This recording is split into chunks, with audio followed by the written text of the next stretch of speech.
Olá, pessoal. Olá, mulheres.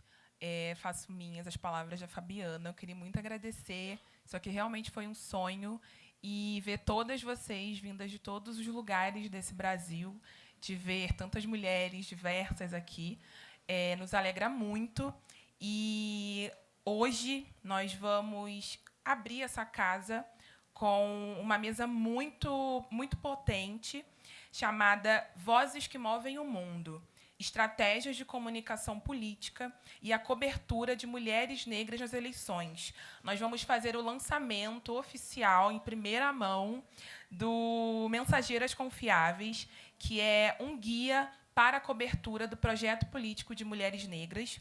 E é um encontro entre comunicadoras, jornalistas negras, para debater as narrativas que nos cercam e as que escolhemos construir, a marcha como linguagem coletiva, a palavra como arma e como cura. Esse livro, né, esse guia, é uma distribuição gratuita, então estava aqui nas cadeiras, são de vocês. Quem não pegou, nós faremos essa distribuição ampla, né, que todas saiam daqui com esse guia. E eu vou chamar aqui as nossas convidadas, essas mulheres comunicadoras, e eu vou começar chamando aqui a Cristiane Gomes. Por favor, palmas para a Cristiane. Ela é jornalista, ela é bailarina, ela é mestra em comunicação e cultura. Ela já teve passagens pela editora das revistas Raça Brasil e o Menelik, segundo ato, e como repórter e apresentadora do programa Manos e Minas da TV Cultura. Atualmente, ela está na coordenação de projetos da Fundação Rosa Luxemburgo, onde trabalha com iniciativas e publicações nas áreas de raça e gênero, com foco em mulheres negras. E é a mãe de Serena Udara. Palmas, gente. Também quero chamar aqui a Alane Reis, por favor. Oi, Alane. Seja bem-vinda. Pode se sentar. Nada. A Alane, ela é jornalista e mestre em comunicação pela Universidade Federal do Recôncavo da Bahia. Ela é coordenadora executiva e editora de conteúdo da Revista Afirmativa. É coordenadora do Programa de Comunicação do Odara, Instituto da Mulher Negra. É ativista corresponsável pela comunicação da Rede de Mulheres Negras do Nordeste e da Articulação de Organizações de Mulheres Negras Brasileiras, a MNB. Seja bem-vinda, Alane. Também quero chamar aqui a Juliana Gonçalves. A Juliana é jornalista, ela é mestre em filosofia pela USP, é cofundadora e integrante da Marcha das Mulheres Negras de São Paulo. Ela assumiu em maio desse ano a coordenação de comunicação da Marcha das Mulheres Negras, co-coordenação da Marcha de Mulheres Negras por Reparação e Bem Viver. Muito obrigada pela presença. Também quero chamar aqui a Dríade Aguiar. Oi, Dríade, pode sentar. A Dríade, ela é ativista do Fora do Eixo, feminista negra, pansexual, militante body positive, cofundadora e editora da Mídia Ninja. E eu quero também chamar a Rosane Borges.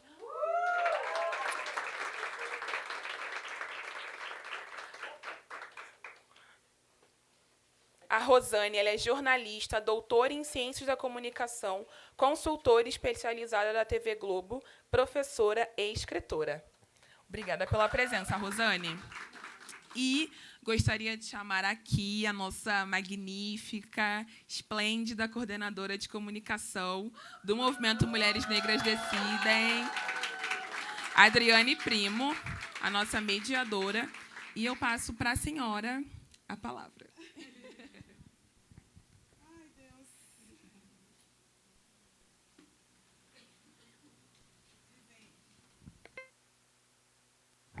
Alô, som, estão me ouvindo? O professor Zé Eduardo disse que a autoria causa vertigem, né? E eu estou muito nervosa, emocionada e muito feliz de poder estar aqui hoje com vocês. E espero a generosidade das mulheres negras, né, para essa mediação, porque a gente está tão acostumado a ficar por trás das câmeras que, quando a gente aparece, sempre dá um nervosismo. Laroye Exu, né? O grande comunicador do sistema. Bom dia, companheiras de luta.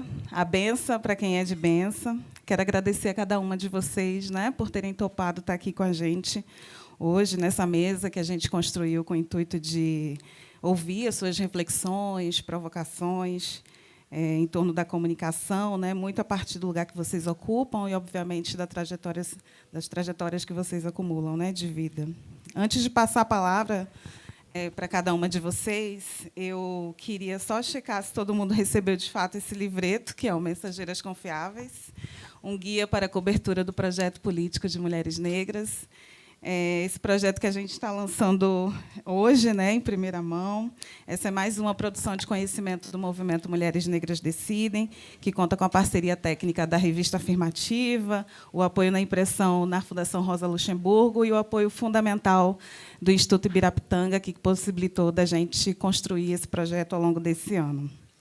E, para abrir esse diálogo, eu queria muito contextualizar como é que nasce esse projeto, né, do Mensageiras Confiáveis, que não se encerra nesse lançamento. A partir do ano que vem, a gente vai fazer uma série de formações para comunicadores negros, né, do Brasil. Então, tem muita coisa boa vindo por aí.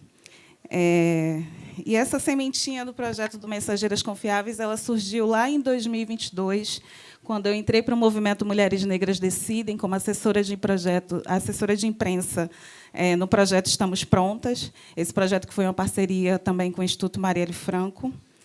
E esse projeto ele tinha o objetivo de fortalecer 27 mulheres, né, de todo o Brasil, que estavam ali concorrendo a deputada estadual, né? Dessas 27, apenas 2, né, se elegeram. Um número muito abaixo da coragem e da força política que cada uma tinha. Foi a Laura Cito, do Rio Grande do Sul, a Laura Cito, do Rio Grande do Sul, e a Camila Valadão, do Espírito Santo. Bom, mas, mesmo todas não termos conseguido eleger todas, né, acho que todas saíram fortalecidas, assim, principalmente voltaram para os seus territórios, firmadas enquanto lideranças em suas comunidades. Eu acho que esse era o principal objetivo, assim, do projeto. É claro que a gente quer mulheres negras eleitas, né, mas o projeto cumpriu ali, né, o seu objetivo. E, desse projeto, surgiu o livro Estamos Prontas, um livro de experiências. Estamos Prontas, lições de mulheres negras de lideranças coletivas nas eleições brasileiras, que conta com o apoio também da Fundação Rosa Luxemburgo, que está com a gente, na verdade, desde 2020, né, no primeiro livro do movimento Mulheres Negras Decidem, a radical imaginação política de mulheres negras brasileiras. E esse livro do Estamos Prontas também foi feito ali pela editora Diálogos Insubmissos de Mulheres Negras. E, nesse livro, eu coassino, junto com minha companheira Jennifer Ribeiro, o capítulo de comunicação política. Estou falando a beça, mas também trazendo esse percurso, né, para saber como é que a gente chega nesse lugar. E, nessa reflexão sobre comunicação política, nós identificamos ali, naquele momento, que haviam 2 fatores fundamentais, né, que atravessavam o projeto político de mulheres negras. Primeiro, as limitações orçamentárias, né, que, assim, para a contratação de uma equipe de comunicação que acompanhasse essas mulheres antes, durante e depois do processo eleitoral, e talvez esse seja o mais palpável. E o segundo seria justamente essa condução orientada no sentido, né? Essa construção estratégica de comunicação orientada no sentido que, no fim, se convergissem, né, ali ao voto, né, para que elas pudessem se eleger. Obviamente, a minha coordenadora política, Tainá Pereira, poderia trazer outros elementos aqui, como a questão dos partidos, outros elementos do voto, mas vou me ater aqui à questão do processo de comunicação. E, enquanto assessora de imprensa, encontrei, assim, muitas dificuldades, né, para poder passar as pautas e tudo mais sobre o projeto, né, porque era sobre criar o valor notícia sobre o projeto em si e também criar esse valor notícia das lideranças que estavam as candidatas, né, naquele momento. Mas, ainda assim, a gente conseguiu, né, porque gente é retada, né? Manhã ensina a gente a ser retada e a luta. E a gente foi muito feliz também porque a gente conseguiu veículos nacionais, internacionais, a mídia hegemônica, tradicional, e, sobretudo, os veículos independentes que, de fato, fortaleceram que a gente conseguisse ecoar, né, esse projeto político de cada uma dessas mulheres. Bom, a gente sabe também da dificuldade de passar a pauta, está muito atribuída às redações, né, jornalísticas que, de fato, são muito embranquecidas, né, são muito povoadas por pessoas brancas. Às vezes, até o repórter gosta da notícia, né, da matéria, da pauta, mas aí esbarra no editor, aí o editor, às vezes, aprova, mas aí esbarra no editor-chefe. Quem já trabalhou em grandes jornais, né, redações de jornalões e tal, sabe como é a arquitetura, né, que funciona ali. Mas, ao mesmo tempo, a gente vem percebendo que, claro, isso vem mudando, né? Tanto que a maioria das nossas mensageiras confiáveis hoje, que trabalham nesses veículos de grande porte, tradicionais, eles são mulheres negras. E isso faz total diferença no tato, né, com a pauta. A Roberta Garcia está aqui, que é uma das nossas mensageiras confiáveis e trabalha no ICL, repórter.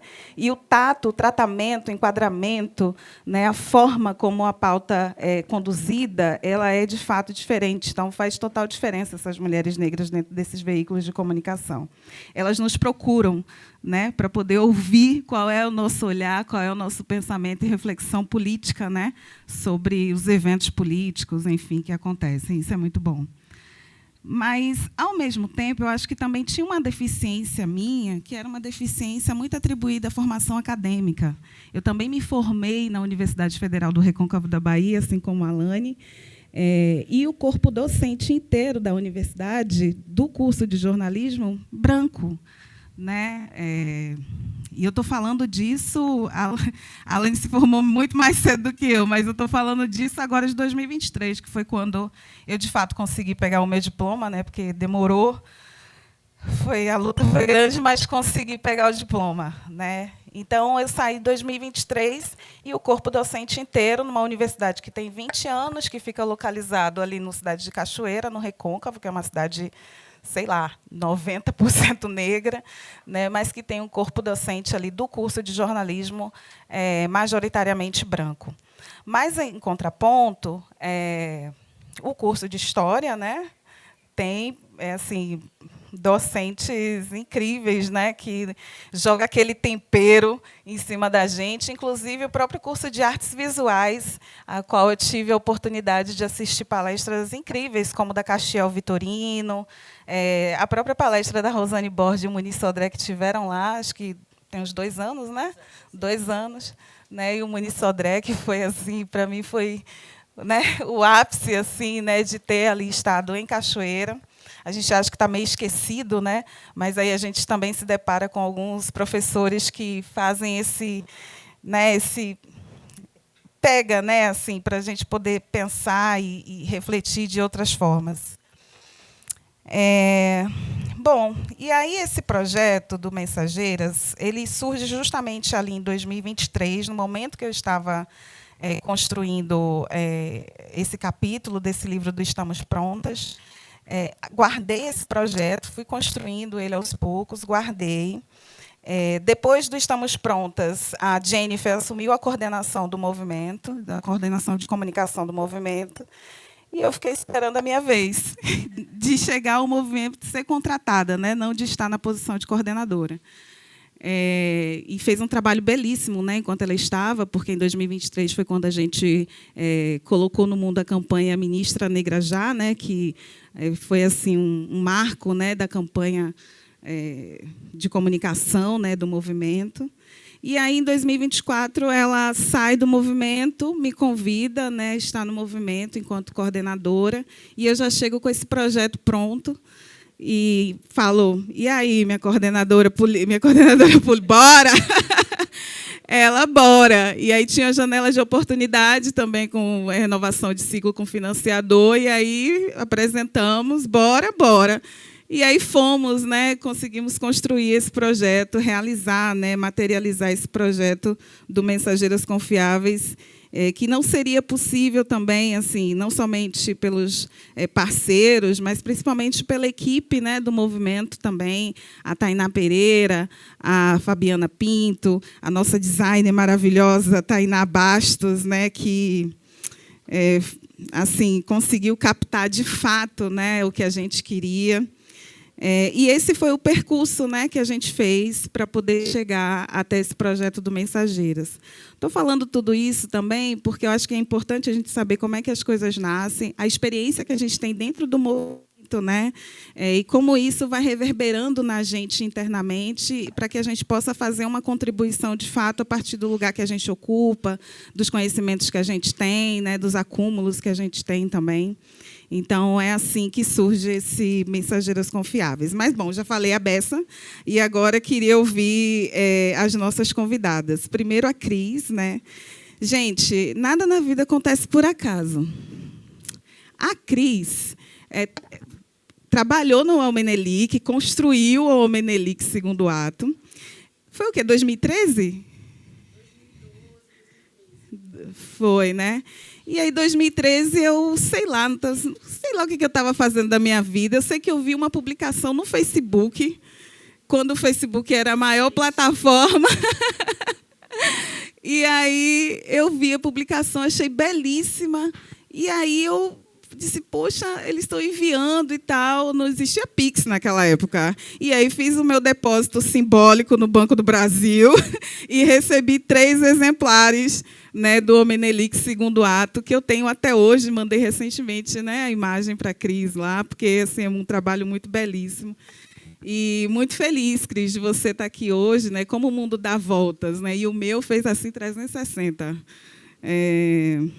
Mas você hoje na Fundação Rosa Luxemburgo, enquanto coordenadora, né, de projetos, que para mim é um espaço que soa muito como um espaço de salvaguardar essa memória, dessa produção intelectual do campo, né, dos direitos humanos, da democracia. É um instante assim repleta, né, de um acervo muito grande, assim, né, de produção intelectual do campo, de várias áreas, né, desse ecossistema.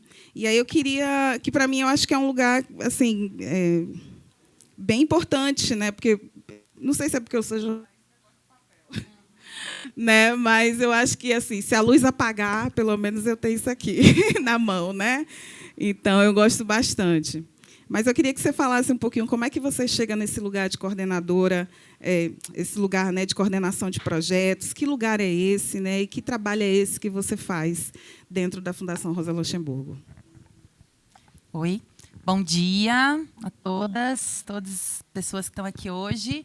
É uma alegria imensa estar aqui com essa mesa tão maravilhosa, né, com essa roda, com essa gira, estar aqui na KD, esse espaço belíssimo, porque a gente, além de conteúdo, além de contribuições nas mais distintas áreas de conhecimento, a gente também entrega beleza para o mundo, né?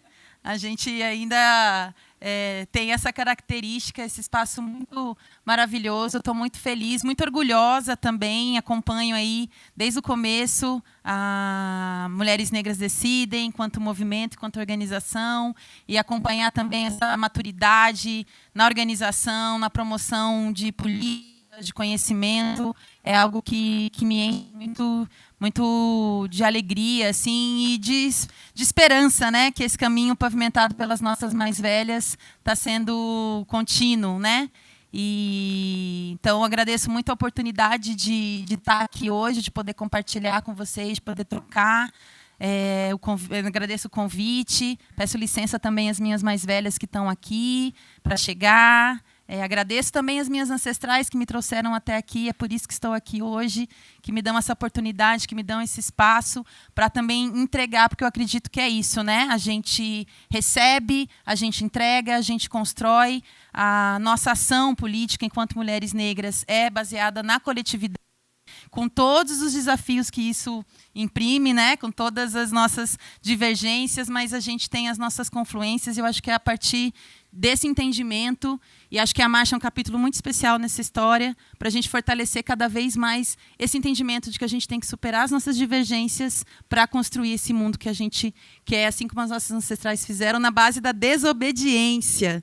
né? Como a Jurema Werneck falou recentemente no contexto da COP, né? E que nós, mulheres negras, temos que sempre desobedecer. E eu acho que essa comunicação, né, essa produção de conhecimento, de memória, ela faz parte desse processo de desobediência. Desobediência ao racismo, desobediência ao patriarcado, que insiste em colocar a gente sempre ali naquele espaço, colocar a gente como identitárias, quando, na verdade, o grupo político identitário maior é a branquitude, né? Eu acho que a gente esbarra muito nisso quando também a gente faz comunicação, quando a gente produz memória, né? Então, dito isso, né? Isso vai me controlando o tempo, hein, Fabi? Hein, Adri? Porque eu estou aqui muito emocionada também. Mas é isso, né? Quando eu estava na universidade, eu tinha esse desejo muito claro, né? Já faz um tempo isso, né? Nossa, quase 30 anos. Caramba. Queria muito contribuir com o meu trabalho para o mundo que eu acreditava naquele momento, né? Aquela jovem negra idealista, e esbarrava muito nessa impossibilidade de fazer isso com o meu trabalho. E, nessa época, eu estava muito envolvida com o movimento hip-hop, que acho que é a base de muitas de nós aqui também. E, quando eu saí da universidade, eu tive, né, a alegria também de trabalhar no setor de comunicação do MST. Então, eu coordenei a área de comunicação do MST por 4, 5 anos, produzindo materiais, editando jornal. E foi importante dizer aqui que foi uma base muito importante também para a minha formação, né? Para a comunicação que eu queria, para o trabalho que eu queria fazer. E aí, lá eu vi que era possível mesmo, né, a gente fazer esse trabalho. E, desde então, né, a minha experiência é sempre calcada em organizações sociais, em movimentos. Trabalhei na TV Cultura, né, no programa Manos e Minas, que era um programa de cultura hip-hop, de cultura negra. Naquele momento, a gente tinha uma redação também que tinha ali um letramento racial de gênero também, e a gente encontrava muitas dificuldades para colocar pautas, né, que fizesse a gente refletir mais. Né, claro, vamos falar de tênis, vamos falar de sneakers, vamos falar da Galeria 24 de Maio, mas vamos falar sobre o genocídio da juventude negra, né?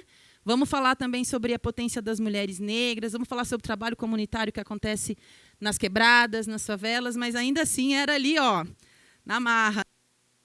A gente tinha um grupo de mulheres negras e que encontrava resistência, né? E chamava a gente de quê? Identitária, nesse momento, né? Quem nunca? Enfim, o programa acabou, depois voltou de novo por uma forte mobilização que a gente fez também, porque tinha essa carência também, né, de programas que pudessem falar sobre isso. Então, tenho muito carinho por essa trajetória também. Assim, foi uma etapa muito importante da minha formação. E cheguei também nessa revista, né, o Menelik Segundo Ato, que é um projeto do jornalista José Nabor Júnior, que eu ajudei também a construir, a produzir, uma revista sobre arte e cultura negra, também sobre artes visuais negras, né? E nessa equipe a gente tinha também o apoio e a contribuição maravilhosa da Renata Felinto, que é uma artista visual maravilhosa também, que usa o seu trabalho... porque eu acho que são várias... Quando a gente fala de comunicação, de disputa narrativa, a gente tem muitas frentes, né? A gente tem revista, a gente tem grande imprensa, a gente tem imprensa negra, a gente tem livros, a gente tem programas de televisão, a gente tem a novela também. Eu acho que são muitas frentes de uma mesma... de um espiralar, né? Como diz a professora Leda, né?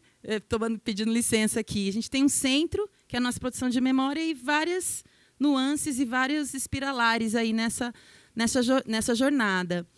E a revista tinha isso também, porque a gente tinha um projeto de que fosse distribuído gratuitamente, contando com apoio, né? Porque a gente precisa de dinheiro para fazer tudo, né, gente? Capitalismo que chama, né? Então, a gente pedia a contribuição de pessoas, na época que não tinha Pix, né? A gente está falando aí, né, 2012, 2013. Mas eu fiquei muito feliz quando eu recebi a mensagem da Adri, porque a gente às vezes fica tão assim, produzindo, fazendo na demanda, atendendo, que quando a gente olha, a gente fala, nossa, quanta coisa, né? E saber que chegou em você, que reverberou, que te estimulou. É, assim, muito emocionante.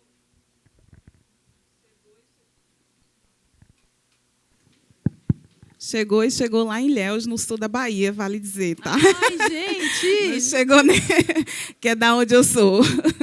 Né? Então, chegou longe. Nossa, é assim, realmente, eu fico transbordo de alegria, assim, de saber que a gente lá em São Paulo, naquela terra de arranha-céu, né? Ju, Rosane, chegou em Ilhéus, chegou em você e te inspirou e reverberou, contribuiu para a sua formação de alguma maneira.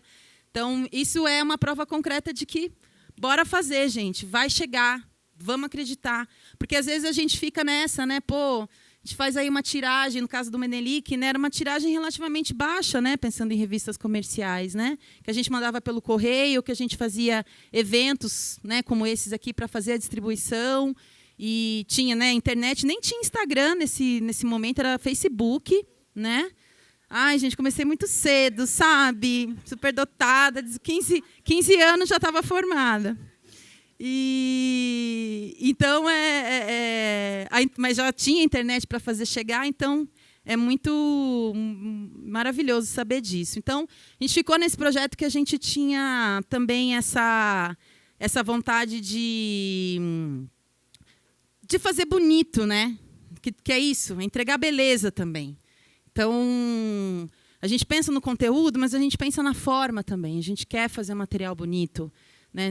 Claro, né, as nossas mais velhas, com as ferramentas que elas tinham naquele momento, a gente tem outras ferramentas hoje, assim como daqui 20, 30 anos vão ser outras ferramentas e por aí vai. E aí, enfim, trabalhei em outros lugares, organizações sociais, movimentos também. Fiz um mestrado sobre comunicação e cultura na Colômbia, com um grupo de comunicação de teatro comunitário de Medellín também. Tudo nessa, que também tem uma ascendência, né, uma influência negra muito forte. O bairro é Santa Cruz, basicamente formado por pessoas negras também. E, enfim, nesses caminhos da vida, agora que meu tempo está acabando, eu chego na Fundação Rosa Luxemburgo. Falei demais, que estou emocionada aqui também. Mas aí eu cheguei na Fundação Rosa Luxemburgo em 2016, num primeiro momento para trabalhar como coordenadora de comunicação, mas tinha aí o desejo da organização de trabalhar com o feminismo negro. Era um momento também que eu estava, que era o que eu queria, poder trabalhar com mulheres negras numa organização. Então foi um encontro também muito feliz. E eu, como boa mulher negra, fui o quê? Na base da estratégia, porque era na comunicação num primeiro momento, mas eu já estava ali cavando espaços para poder ampliar o trabalho, porque eu vi que era um campo fértil ali, né, de poder fazer trabalhos, de acompanhar projetos de formação política com movimentos de mulheres negras. E as coisas foram... Não tem coincidência, né? Eu acho que as nossas ancestrais elas vão, né, como a Riane Leão diz, né, sussurrando aqui, ó, no nosso ouvido, a gente vê como intuição, mas é um caminho que está sendo trilhado para a gente, né? E a gente começou a produzir publicações, além, claro, dos projetos de apoio a movimentos sociais, a movimento de mulheres negras, no meu caso, né? Movimentos negros também, de formação política, né? Que é a gênese de trabalho da Fundação Rosa Luxemburgo. Mas os livros, as publicações, elas são uma ferramenta muito importante de formação política e de registro da nossa memória, né? Uma forma da gente iluminar a nossa história, né? A gente jogar e disseminar, acima de tudo, né? A nossa contribuição. Porque o que a gente está fazendo hoje, daqui 10, 20 anos, vai ser a memória daquele movimento, desse movimento que está acontecendo agora. Assim como a gente fala das que vieram antes. E aí, enfim, isso foi... É muito legal aqui essa oportunidade, porque a gente também sistematiza o conhecimento, né? A gente também é muito ali da... 2 minutos? Ai, meu Deus. A gente é muito da tarefa, da demanda. E, às vezes, falta um tempo para a gente também sistematizar a nossa prática, né? E esses dias, né, conversando com o Giovanni, do Instituto Marielle Franco, ele falou uma coisa que me deixou muito emocionada também, que ele me chamou de articuladora da memória negra, articuladora da memória do feminismo negro, e eu fiquei muito feliz assim com essa falei, olha, é verdade, né? E fiquei muito feliz, não num lugar de vaidade, mas no lugar de devolver para a minha comunidade tudo que ela me entregou também, né? Então, a primeira publicação nesse contexto todo da Fundação Rosa Luxemburgo foi o Vozes Insurgentes de Mulheres Negras, né, organizado pela Bianca Santana, que é um livro também, né, assim, acho que é um marco do começo desse processo que eu estou compartilhando aqui com vocês, que também está disponibilizado no site da Fundação Rosa Luxemburgo. Eu estava de licença maternidade quando eu encontrei a Bianca para a gente conversar sobre esse livro. Ela, Cris, você está de licença? Eu, não, vamos, que quando eu vou voltar com tudo. E é um livro que traz aí, né, textos de mulheres negras de um vasto período, né, um recorte, obviamente, porque se a gente fosse fazer, teria que fazer uma enciclopédia de trocentos mil volumes, né? E a gente fez essa publicação, e a partir dessa publicação, outras vieram também, né? Outras parcerias foram sendo construídas, porque é isso, né? A gente está em movimento constante, a nossa marcha ela é permanente. E a gente vai se encontrando, e a gente vai produzindo, e a gente vai se organizando, especialmente no período da pandemia, né? Então, é isso. Eu voltei da minha licença em 2018, foi 2018. E na sequência, né, veio a pandemia, e foi a pandemia, apesar de tudo, foi um momento também que a gente vamos produzir livros, né? Eu fiquei muito com isso. A gente não consegue se encontrar, a gente não consegue estar junta, fazer trabalho presencial de formação política, mas vamos produzir livros, porque quando a gente voltar, a gente vai ter esses materiais. E foi assim que nasceu o Radical Imaginação Política de Mulheres Negras. E a gente fez uma edição também, uma tradução em espanhol do Radical, que é organizado também pela Carol Lourenço, que está aí também, não consegui encontrar com ela, mas ela está aí, maravilhosa, parceira.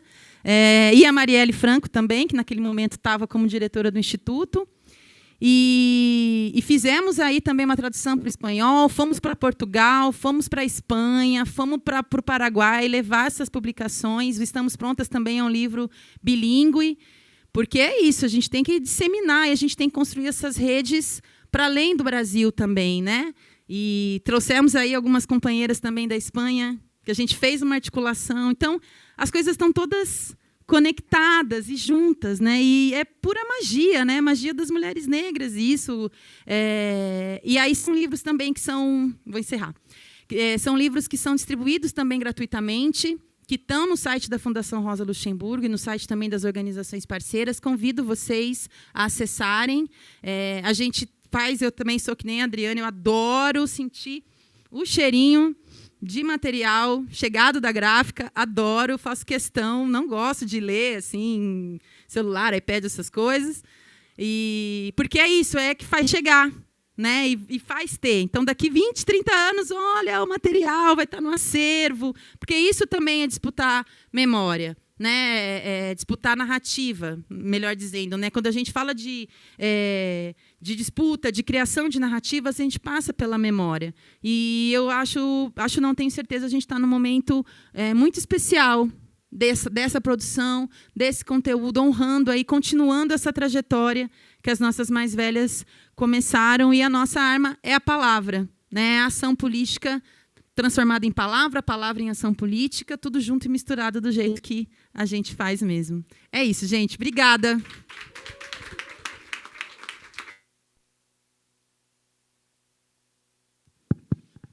Tudo.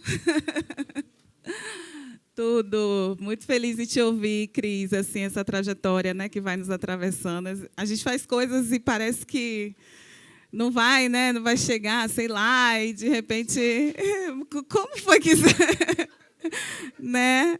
É muito bom mesmo. Alane, queria muito te ouvir agora, né? Primeiro agradecer muito a você pela generosidade, pela parceria técnica que foi na construção desse guia, toda a equipe, né, da Revista Afirmativa. Foi muito fácil, né, construir esse guia junto com vocês, porque estávamos, né, em total sinergia, assim, né, já era um trabalho que a revista Afirmativa já fazia, você no Odara também, né, toda essa construção política, né, que você tem. Mas eu queria muito poder, assim, então, obrigada, e queria muito ouvir você, principalmente sobre essa construção da própria revista Afirmativa, né, que traz esse olhar jornalístico mais negro, mais afiado para os problemas sociais, pensando, sobretudo, nessa disputa de narrativa. E aí eu estou colocando que os veículos de comunicação, para mim, ainda são os maiores moduladores da opinião pública, né? E a revista Afirmativa, de fato, ela consegue trazer isso para a gente e vem crescendo, né? Porque também sai ali, sei que sai ali de Cachoeira, da universidade, Salvador, e, de repente, a gente vai ultrapassando essas barreiras geográficas. Então, a palavra é sua.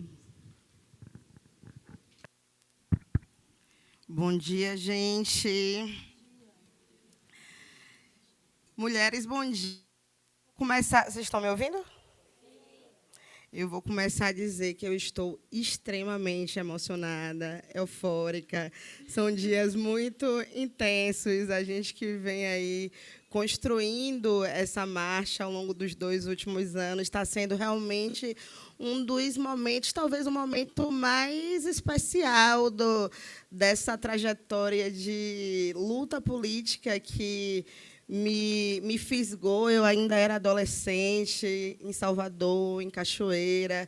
Hoje eu sou uma mulher de 34 anos, e por isso que eu estou dizendo, estou extremamente emocionada e agradecida aos orixás, às mulheres negras, por estarmos juntas aqui hoje, nessa casa, e por estarmos realmente sendo hoje o centro da luta política feminista negra do mundo.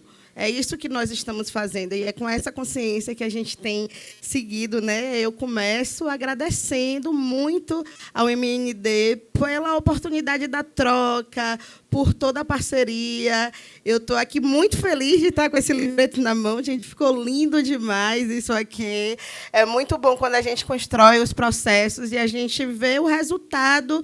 E eu sou desse grupo de jornalistas que acredita e gosta do físico, do cheiro do papel. Não à toa que a revista Afirmativa nasce enquanto revista, mas é isso. Eu quero agradecer muito pela oportunidade de estar aqui. Quero parabenizar muito o Movimento Mulheres Negras Decidem por toda a trajetória de vocês, mas, sobretudo, pela forma como vocês se jogaram e construíram essa marcha com o conjunto de mulheres negras brasileiras. E quero também parabenizar toda a equipe do Mulheres Negras Decidem, na pessoa de Adriane, que tenho aqui a honra de dividir esse espaço, aliás, a honra de dividir com todas vocês, porque, de fato, embora a Adri disse que foi fácil a troca. A troca foi fácil, mas o trabalho desse negócio aqui, quando eu vi, eu não acreditei, porque, como vocês vão ver, aqui a gente começa ainda pensando a insurgência negra no período escravocrata quilombola e termina em 2024, em 2020, gente. Isso enfim, está muito bonito esse material, eu realmente estou muito orgulhosa e gostaria de parabenizar muito você, Dri, pela condução excelente que você fez no processo. Isso aqui está pronto também por sua causa, por nossa causa, mas eu fico muito feliz por conta disso. Não poderia deixar, estou na gratidão, não poderia deixar de agradecer as minhas companheiras da revista Afirmativa, todas, mas aqui presentes, Jess Hipólito, Andressa Franco e Carla Souza, que está por aí. Gostaria muito, muito, muito de agradecer a Articulação de Organizações de Mulheres Negras Brasileiras e a Rede de Mulheres Negras do Nordeste, que estão aqui presentes também. Aí eu chamo Thaís Vital e Peri Camilo, que também estão aqui. Eu fico feliz de compartilhar com elas esse espaço. É na rede, é na MNB, onde eu volto para confabular. É o lugar que, quando eu estou em dúvida dos processos, quando eu preciso de uma condução, é para essas mulheres aí que vão de adolescentes de 13, 14 anos a senhoras aí de 70 mais, é esse espaço onde eu realmente reconstruo diariamente as minhas utopias em relação à força política das mulheres negras e o nosso papel nessa sociedade.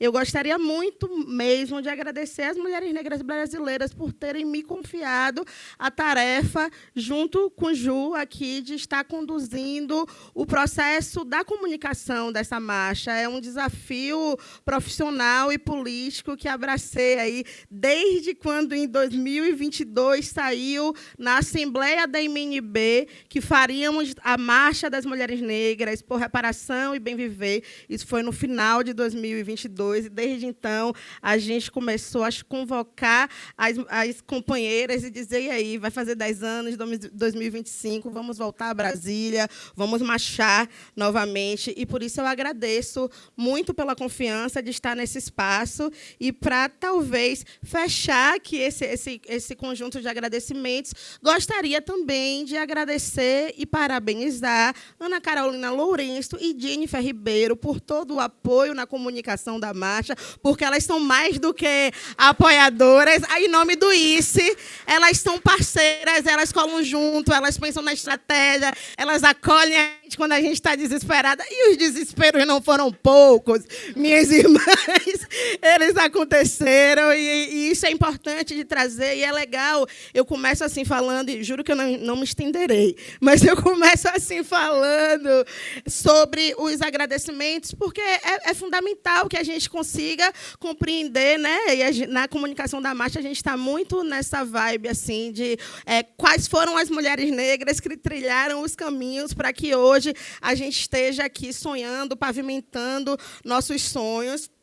Falar da revista Afirmativa me emociona muito também, é o meu projeto de vida, é o projeto que comecei a pensar com algumas amigas, colegas de curso, no interior da Bahia, no Recôncavo da Bahia, em Cachoeira, no final de 2013, num período que a UFRB, que é a Universidade Federal do Recôncavo da Bahia, da qual me orgulho muito de ter saído, que a Adriane saiu, que Carla saiu, que pessoas fundamentais assim das reflexões políticas saíram. Naquele momento, eu, enquanto uma jovem de 18 anos, cotista, que também já vinha de uma trajetória de movimento de bairro, e que cheguei na universidade, primeira semana de universidade, já conheci o movimento negro e fui para lá, e aí todo mundo achava que eu era estudante de história, porque naquele momento a UFRB era mais uma universidade que, de 50 estudantes de uma sala de jornalismo, apenas 5 eram negros, e isso é escandaloso, gente, porque vocês acham que Salvador é negra, só porque vocês, quem não conhece Cachoeira, porque Cachoeira é, de fato,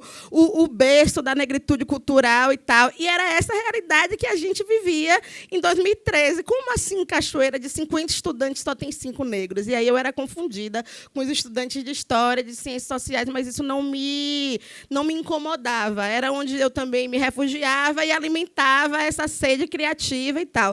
Aí, desse lugar, pensando que esses estudantes que estavam nessa universidade ainda tinha uma negação muito forte sobre a defesa das políticas afirmativas, inclusive vários estudantes cotistas que tinham vergonha de dizer que eram cotistas naquela universidade, que já nasce com políticas afirmativas. A UFRB é a Universidade do Reúne, e aí, como várias universidades aí, né, do Reúne, desde 2006, já nasceu com políticas afirmativas, e aí a gente pensou, não, vamos contar essa história do que as políticas afirmativas, como foi que essa luta foi constituída, e assim a gente faz a nossa primeira edição impressa, que foi lançada em março de 2014. Do impresso a gente diz, não, isso aqui não vai acabar, era um projeto inicial, isso aqui não vai acabar, vamos fazer um site, vamos continuar, e desde então a gente vem trabalhando muito, como são as negras, né, gente? A gente trabalha muito.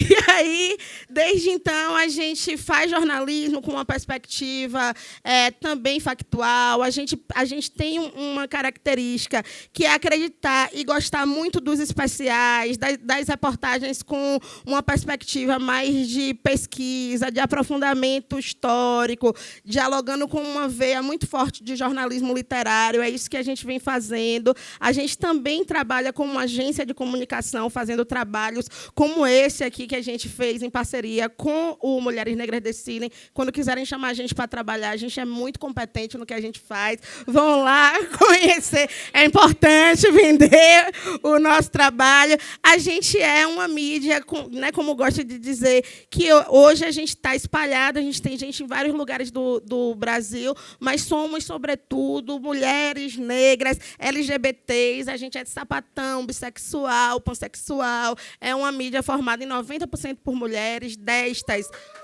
80% são LGBTs, é importante demarcar, e que está, em maioria, nos interiores da região Nordeste. Ou seja, a gente não está nos grandes eixos urbanos, é desse lugar que a gente fala, é isso que atravessa o nosso corpo, a nossa voz. E aí é uma felicidade também dizer que, quando a gente nasce com muitas referências. A gente nasce no papel histórico que Guelé 10 tem em relação à comunicação de mulheres negras. O Menelik, assim que a gente viu, que eu vi pela primeira vez ainda no Facebook, eu pensei, nossa, que negócio lindo, quero fazer uma coisa parecida com isso aqui. E é uma felicidade conhecer você, que a gente já se conhece há um tempo, mas eu não sabia que você era de Menelik. Acabei de descobrir isso, é uma felicidade enorme. A gente nasce com muita referência a blogueiras negras, ao jornal Heroin, que é uma referência para todo o movimento negro. E aí eu fico numa felicidade incrível de estar aqui também, dividindo esse espaço com Rosane Borges, que é uma apoiadora, uma parceira, uma referência. Rô, eu falo isso todos os dias e você sabe o quanto que eu te admiro, o quanto é importante essa troca que a gente faz. E é muito legal assim, que Rosane é essa pessoa, que ela é nossa referência e que ela está aqui, ó, no chão que a gente pisa, construindo um movimento que a gente constrói. Isso é fundamental. As nossas referências precisam ser pessoas dessa forma.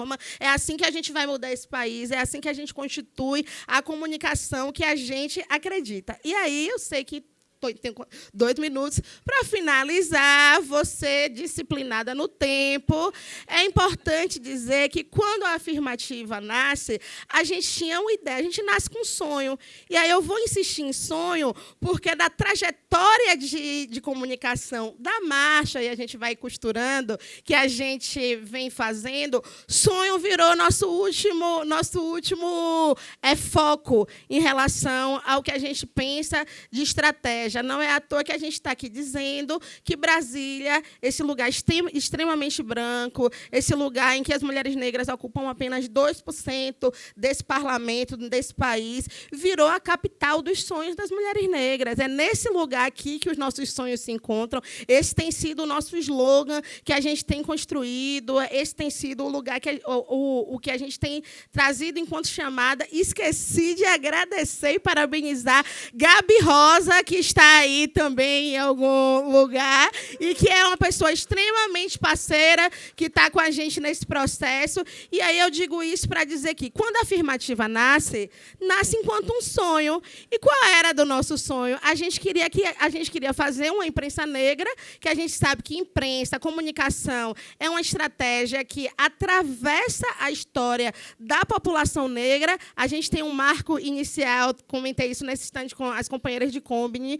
A gente tem um marco inicial em 1833, com o jornal Homem de Cor, mas na Bahia, em Salvador, que a gente é amostrada, como vocês já sabem. A gente tem um marco em 1798, que é a Revolta dos Búzios, que foi um movimento abolicionista, independente, e que foi um movimento que, às vezes, quando a gente estuda, muita gente acredita que foi guerra. Não, gente. O movimento da Revolta dos Búzios, a Conjuração Baiana, foi um movimento de comunicação. Eram manuscritos colados nas principais paredes das cidades por pessoas negras escravizadas, letradas, e esse burburinho que a gente, eu digo assim, os nossos ancestrais, colamos lá nas paredes das principais igrejas que existem até hoje, que fez com que o Império Brasileiro dizer que a Bahia viraria um Haiti de novo, quando o Haiti foi a primeira nação na América a se tornar independente. Falo isso para dizer que a revista Afirmativa, quando nasce enquanto um sonho na cabeça das jovens, adolescentes aí no recôncavo da Bahia, o nosso sonho de fazer uma revista, uma mídia, era fazer com que esse sonho que a gente construísse fosse a janela dos sonhos de outras pessoas negras, de outras mulheres negras. E aí a gente passou ali a divulgar empreendimentos, coletivos, ações que as mulheres negras diversas da Bahia produziam e que não tinha visibilidade em lugar nenhum. Cada uma que construía seu sonho, a gente dizia, o sonho dessa negra vai ser refletido no nosso sonho, que é essa revista. E trago isso aí, faço essa viagem de 11 anos para vir para cá, para dizer que, não à toa, nós que somos mulheres, né, que saudamos, que somos de religiões de matriz africana, tempo é orixá em nossa cosmovisão, e o tempo é extremamente aliado. Tempo é um orixá que caminha com justiça. Tempo é um orixá que sempre vai mostrar as coisas da forma como são, e não à toa que estamos aqui hoje juntas, construindo essa marcha dos sonhos. Muito obrigada para todas vocês. Estou muito feliz de estar aqui. Maravilhosa! Ai, Alane, muito inspirador te ouvir, assim, né? Gente, né? Eita, coisa boa, que delícia. Eu vou passar a palavra agora para a Dríade, né? Dríade que tem uma experiência muito vasta no campo da comunicação política. Eu sei que tem outras iniciativas, mas a Mídia Ninja, de fato, é um veículo que aquece a opinião pública, né? Sobre a participação de mulheres negras, pessoas negras, LGBTQIAPN+, né, na política institucional. E aí, nesses anos de trabalho, Dríade, queria ouvir muito de você sobre a audiência, né? Porque como é que as pessoas têm se comportado, né, ao longo desse percurso. Queria muito que você avaliasse, nesses anos de trabalho, como é que você avalia esse envolvimento das audiências, né, nessa agenda de disputa política. A gente já pode dizer, por exemplo, que a audiência ela consegue perceber o que é de interesse público e o que é de interesse do público, se ela consegue ter essa percepção, né, desse trabalho que é feito pela Mídia Ninja. Oi. Vou fazer de novo, pelo performance. Bom dia! Bom dia! É bom que deu mais uma chance para vocês também, né? Bom, vou começar me apresentando, porque eu acho que daqui eu sou a que menos circulou nesse espaço, então acho que vale contar um pouco da minha história, até para fazer uma contraposição com a resposta da pergunta que foi feita. Bom, eu sou Dríade Aguiar, eu sou de Cuiabá, Mato Grosso, e eu sempre gosto de começar me apresentando a partir desse lugar. Eu vou fazer minha breve descrição também. Eu sou uma mulher negra, gorda, meus cabelos estão atualmente trançados num tom de vermelho que estava muito na moda há um tempo atrás. Eu estou com uma blusa branca, uma saia preta e um sapato preto. Eu tenho um sinal na comunidade surda, o meu sinal do meu nome é a letra D, com os cachinhos, eu sou bem caixadinha. Então, fazendo aqui minha apresentação acessível. Bom, eu gosto de falar que eu sou de Cuiabá, porque eu acho que não é sempre que as pessoas têm a oportunidade de ouvir alguém fora do eixo das grandes capitais do país. E eu gosto de falar desse lugar, que as pessoas têm a oportunidade de acessar conhecimento fora das grandes capitais desse país. Cuiabá é uma capital, né? A capital do agronegócio brasileiro, Mato Grosso, um estado agropecuário. É o maior exportador de soja do mundo. É um estado onde se circula muito dinheiro. É um estado onde a gente é abençoado por 3 grandes biomas do Brasil. A gente tem floresta amazônica, a gente tem cerrado, a gente tem Pantanal. Ou seja, passam por nós muitas das coisas que todo o Centro-Oeste, o Norte, o Nordeste, o Sudeste usam, porque vem também daquele espaço ali.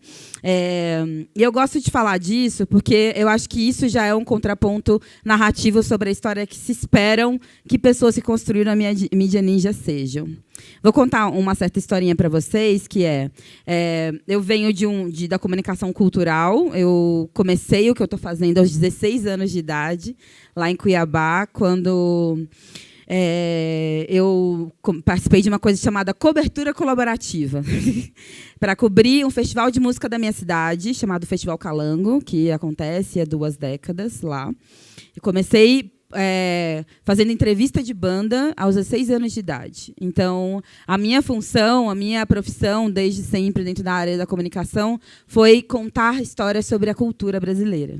E aí, no recorte específico da minha cidade. E aí, a partir disso, desde então, a gente vem construindo dentro do Fora do Eixo, que é a organização que trabalha com cultura, da qual eu faço parte, veio construindo espaços de contação de história de cultura, e a gente fez isso porque, na minha cidade, a gente fez festa toda semana, festival, circulou banda, turnê, cinema, teatro, tudo feito de forma independente, e a mídia local daquele espaço de Cuiabá, que tem 300 mil habitantes, nunca deu atenção para o que a gente estava fazendo. Então, desde do momento zero, a gente entendeu que a gente ia ter que ser a mídia, que não iam contar a nossa história, independente de qual ela fosse, do sucesso numérico, capitalista que a gente alcançasse, a gente não ia ser convidado para os programas locais para falar sobre isso. Então, a partir daí, vem a criação do núcleo de comunicação do Fora do Eixo, que quando a gente resolve, quando as bandas que a gente organiza, os festivais, chegam ao tal tamanho que a gente foi obrigada a passar por São Paulo, e quando a gente resolve mudar para São Paulo para ser um ponto de apoio para essa cultura do interior do Brasil, a gente percebeu ali que existia uma grande crise na comunicação progressista brasileira. Pensa aqui comigo. Eu sou o que o Brasil entende como caipira. Eu sou de uma cidade do interior do Brasil, que, apesar de ter status de capital, é uma cidade extremamente provinciana, de um espaço agropecuário. Então, a minha vivência é a vivência clássica de um caipira brasileiro. Quando eu chego em São Paulo, Rio de Janeiro, Belo Horizonte, Brasília, Salvador, eu me deparo com uma série de movimentos sociais na rua, fazendo coisas extremamente transgressoras para a minha juventude. A Marcha da Maconha, por exemplo, é uma coisa completamente fora da casinha para a minha juventude. Ter mulheres seminuas na rua, na Marcha das Vadias, é uma coisa completamente fora da casinha para a minha ideia de juventude. Ocupação de casa, ocupação de tudo, todas essas coisas que são normais dos movimentos sudestinos e até, inclusive, do centro-oeste para lá, como se você passar uma linha de corte no meio do Brasil para lá, são fora do meu imaginário infantil-juvenil de criação política.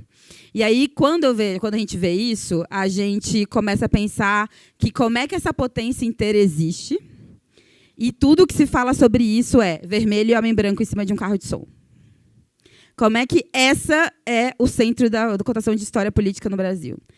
E aí eu falei assim, alguma coisa de errado está acontecendo quando São Paulo e Rio olham para si mesmos e chamam de donos da narrativa brasileira e não conseguem contar a sua própria história de uma forma onde inclua outras histórias sobre aquilo, né?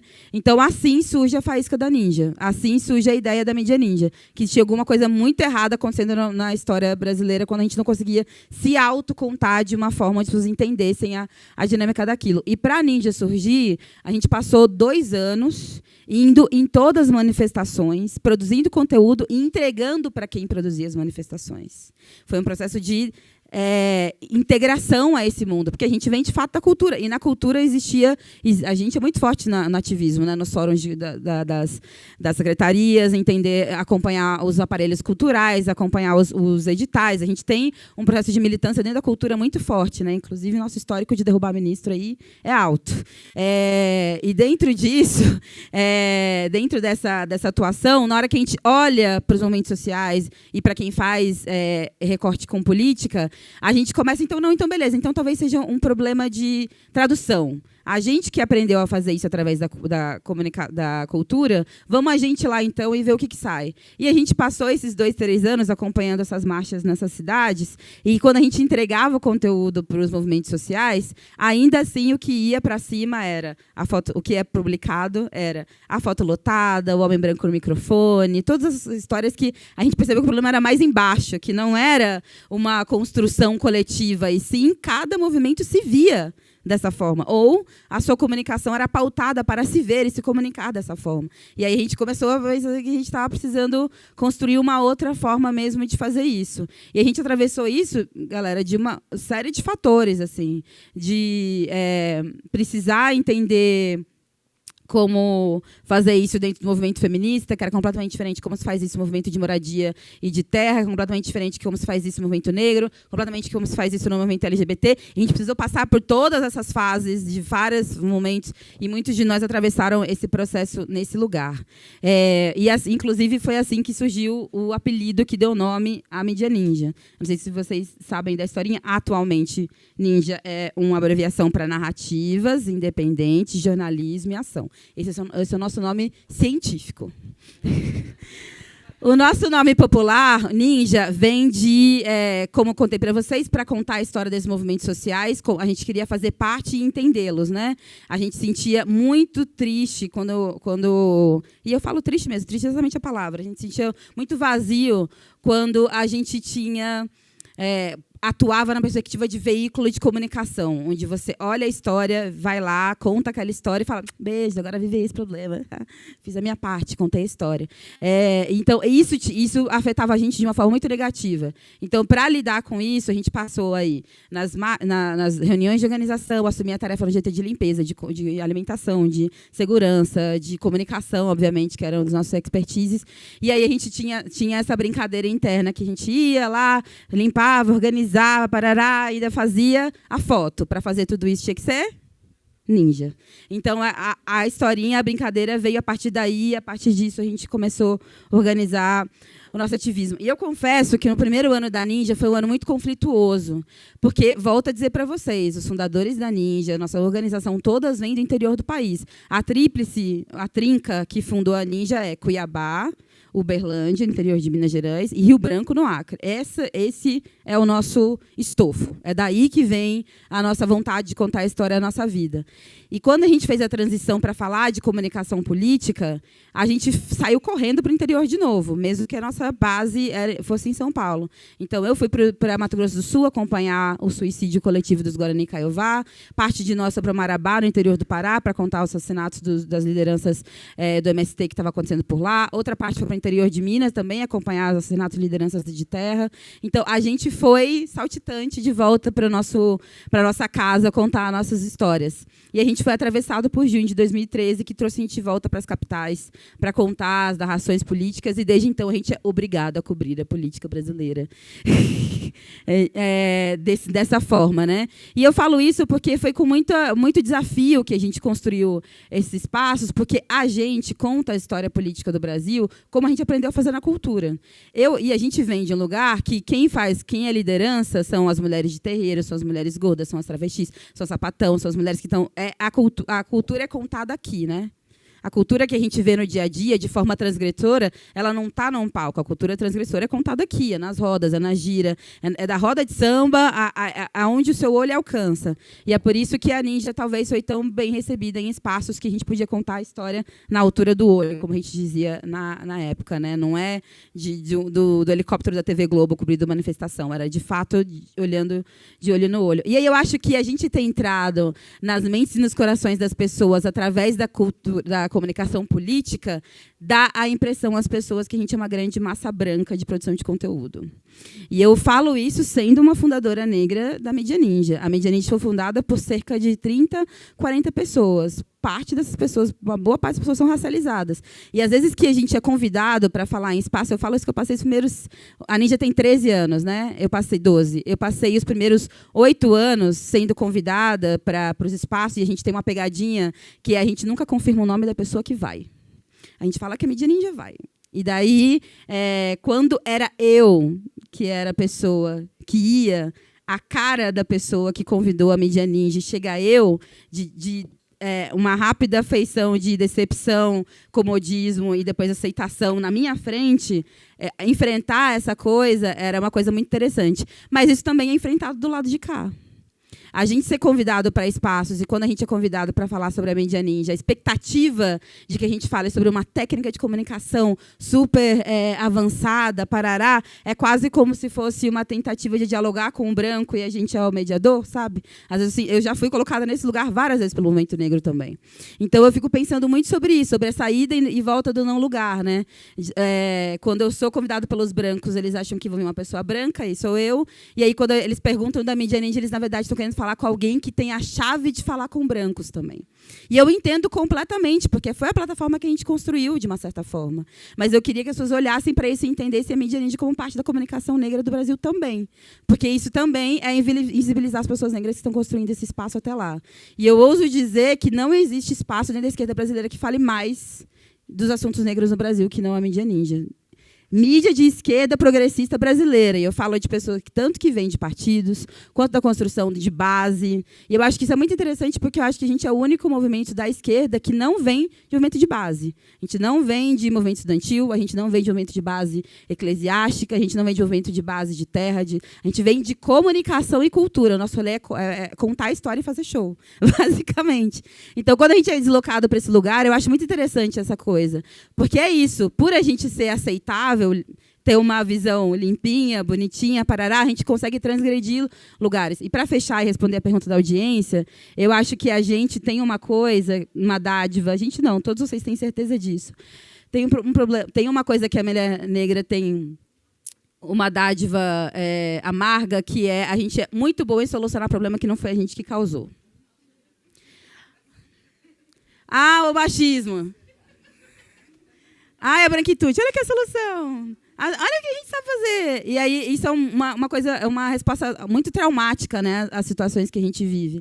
E aí eu acho que a audiência da Ninja ela é um dos exemplos disso. Em que sentido? De que, infelizmente, furar a bolha, criar audiência, criar público passa por conversas com quem você não gosta.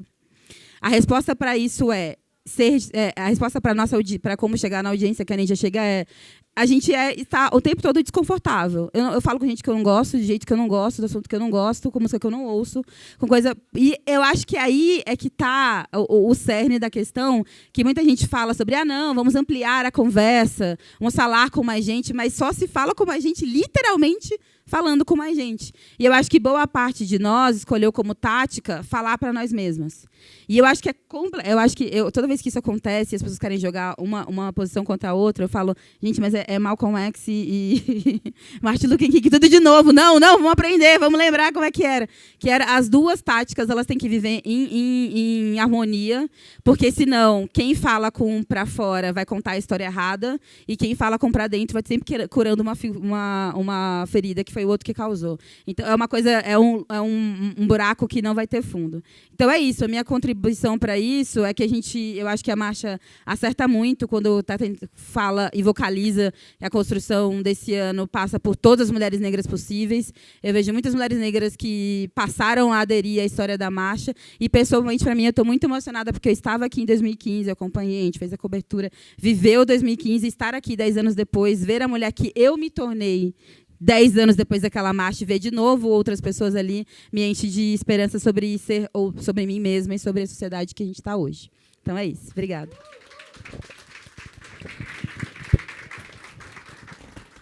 Nossa, obrigada, viu, Dríade, por trazer esse relato. Conhecer a história do Mídia Ninja, né? Porque, de fato, para quem vê de fora, parece ser muito branca, né? Assim, e é impressionante como essa estratégia é construída para que, de fato, alcance as várias audiências e os vários públicos que precisam alcançar e fazer esse aquecimento do debate público, né? Sobre política institucional. Eu vou passar a palavra agora para a Ju Gonçalves, que chegou dando... Aí, tem um bichinho aqui. Foi? Espera aí, gata, esse é o meu momento.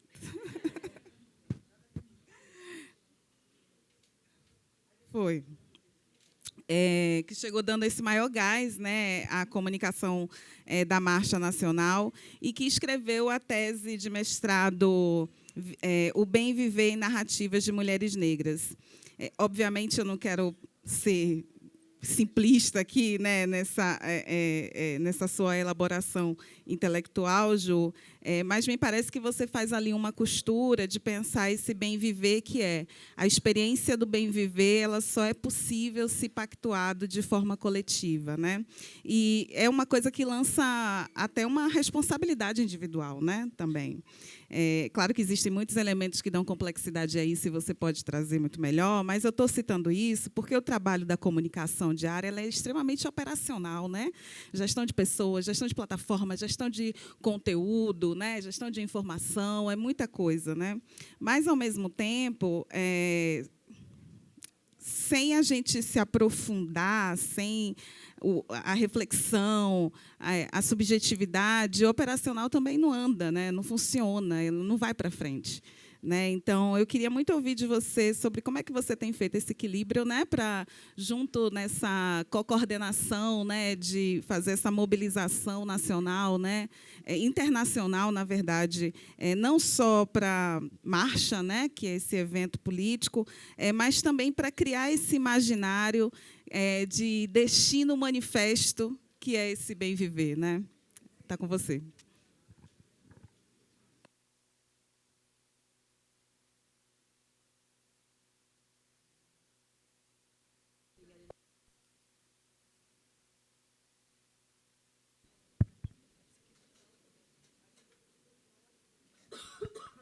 Oi, oi, olá, licença para chegar. Laroye Exu, né? Vamos falar da comunicação, da ação. Vou me autodescrever também. Eu sou Juliana Gonçalves, sou uma mulher negra de pele clara, tenho meus cabelos longos enderedados, uso óculos e estou vestindo uma roupa preta, laranja e bege. Obrigada. Eu estou muito feliz e muito honrada de estar nessa mesa com minhas referências, com mulheres negras que eu tenho uma profunda admiração e trabalho. E desse trabalho, né, enquanto comunicadora, eu sou uma comunicadora que foi para a política institucional, a comunicação me levou para a política me levou para a comunicação e vice-versa. E não quero me repetir aqui nos agradecimentos, mas faço minhas todos os agradecimentos que Lani fez para esse momento único que a gente está vivendo. Assim. Enquanto comunicadora e jornalista, eu participei de 3 edições do Jornada das Pretas, que é esse projeto lindo que Mulheres Negras Decidem tem com o Oxfam, e participei porque, como eu falei, né, o jornalismo, a comunicação me levou para a política institucional. Então, eu participei da campanha da deputada Érica Malunguinho e depois fui coordenadora política dela pelos 4 anos do mandato. Depois coordenei as 2 campanhas de Neon Cunha. E depois de conviver e de ver de perto esse movimento que eu acompanhava de longe, que é os Mulheres Negras Decidem, eu também me filiei ao MND, então também sou uma articuladora política do movimento Mulheres Negras Decidem. E fiz isso muito porque me reconheci ali na radicalidade, no compromisso do que essas mulheres fazem. Então, quero assim parabenizar muito, muito, muito, muito, não só essa iniciativa, dessa publicação linda, desse movimento dessa casa, mas de vocês terem sido, né, farol nesse lugar da comunicação, da disputa da narrativa, e de serem afrontosas, né, ousadas e afrontosas, como a gente sabe que a gente precisa ser numa sociedade extremamente machista, racista, pautada, né, pelo pacto narcísico da branquitude, como Cida Bento fala. Então, estar aqui nesse lançamento desse guia, né, Mensageiras Confiáveis, é trazer uma história que muitas vezes é invisibilizada. Né? Lani falou lindamente como o movimento negro, né, a insurgência negra, tem história com a comunicação. A comunicação sempre foi uma ferramenta que a gente utiliza e sabe da importância, mas a gente vê ela invisível, né, nos currículos, né, como a gente trouxe aqui. Eu sempre cito, eu me formei em 2008 pela Universidade de Mackenzie. A gente estudou, por exemplo, o primeiro jornal ilustrado, que é de um italiano, né, que foi ilustrado por um italiano, que é o Antônio Agostini, se eu não me engano, Ângelo Agostini, mas ninguém fala de quem escrevia, que era Luiz Gama, e que trazia ali várias narrativas insurgentes. Então, a gente sabe que a gente vive nessa disputa de narrativas que não é de hoje, e como nesse guia a gente vê esse olhar histórico, né, que vai falar, então, do Quilombo, vai falar da Maria de Lourdes, Vale do Nascimento, que é também um nome que a gente precisa trazer cada vez mais. vai falar do Zinga, o informativo, mas vai trazer esse olhar tão recente para mostrar que a gente segue, né? Então vai falar de blogueiras negras, de Guelé 10, de revista afirmativa, que tem essa história linda que Lani contou. Então, como isso tudo é importante, assim, e é uma prova de que nós, mulheres negras, nós não só fazemos constantemente esse olhar, né? Esse olhar realmente sankofa, de olhar para trás e de reconhecer o que a gente precisa pegar e levar com a gente para frente, mas que imediatamente a gente aprende e já transforma em ferramenta política, em ferramenta didática. Então, isso aqui vai ser um guia que a gente vai usar muito, né, das nossas formações políticas, no ano que vem, que a gente sabe que vai ser também, para variar, um momento assim, de muita disputa política que a gente vai precisar estar fortalecida. E eu não tenho dúvidas que essa marcha aqui vai nos fortalecer e já está nos fortalecendo para a gente chegar com a cabeça cada vez mais em pé, com o nariz lá em cima, bico na diagonal, como o Vilma Reis fala, para enfrentar o que vai vir, assim. Então, nesse processo de comunicação da marcha, e aí dialogando um pouco, né, com o que Lani falou, eu acho que primeiro dizer como esses 2 anos, né, Lani trouxe desde 2022 essa trajetória, desde 2022 os sonhos das mulheres negras sendo elaborados e sendo trazidos para a prática. Então, eu vou dizer que eu pedi muito para a minha ancestralidade, pedi muito mesmo nos meus padês diários de segunda-feira, que eu queria estar nesse processo, que eu queria estar aqui com vocês nesse lugar. Então, assim, eu quero agradecer imensamente a generosidade de todas as mulheres negras que me trouxeram até aqui, mas, sobretudo, para essas mulheres negras. E aí vou saudar aqui na figura de Alane mesmo, essa mulher super combativa, super generosa e que divide comigo essa co-coordenação de uma maneira assim esplêndida. E eu tenho que dizer, assim, né, tem até uma frase aí de um branco, que eu vou lembrar o nome, que vai dizer: não importa tanta trincheira, mas quem está com a gente nela? E é isso. Então, a gente está nessa trincheira com mulheres negras que não só sonham esse mundo, mas que estão cotidianamente fazendo coisas incríveis e muitas vezes num terreno muito árido. Então, assim, eu sou muito grata por esse momento, grata por estar aqui com minhas referências. Rosane estava comigo na minha banca, né, de mestrado,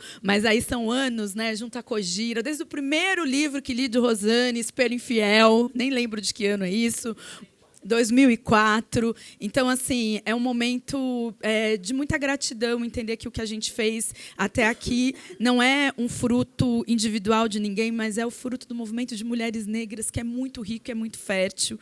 Então, nós criamos, e eu sempre trago isso, né, para reverberar esse lugar coletivo, que a gente criou um grande ecossistema de comunicação em torno dessa marcha. E é por isso, nesse lugar, desse ecossistema de comunicação, que tem as nossas comunicadoras, que tem as nossas comunicadoras territoriais, que tem as nossas jornalistas, que tem as nossas criadoras de conteúdo, que tem as fotógrafas, as designers, a galera de vídeo, todo mundo que vê isso, que toda mulher negra tem lugar na marcha, e toda mulher negra tem, sim, uma narrativa potente para agregar no que a gente está fazendo agora.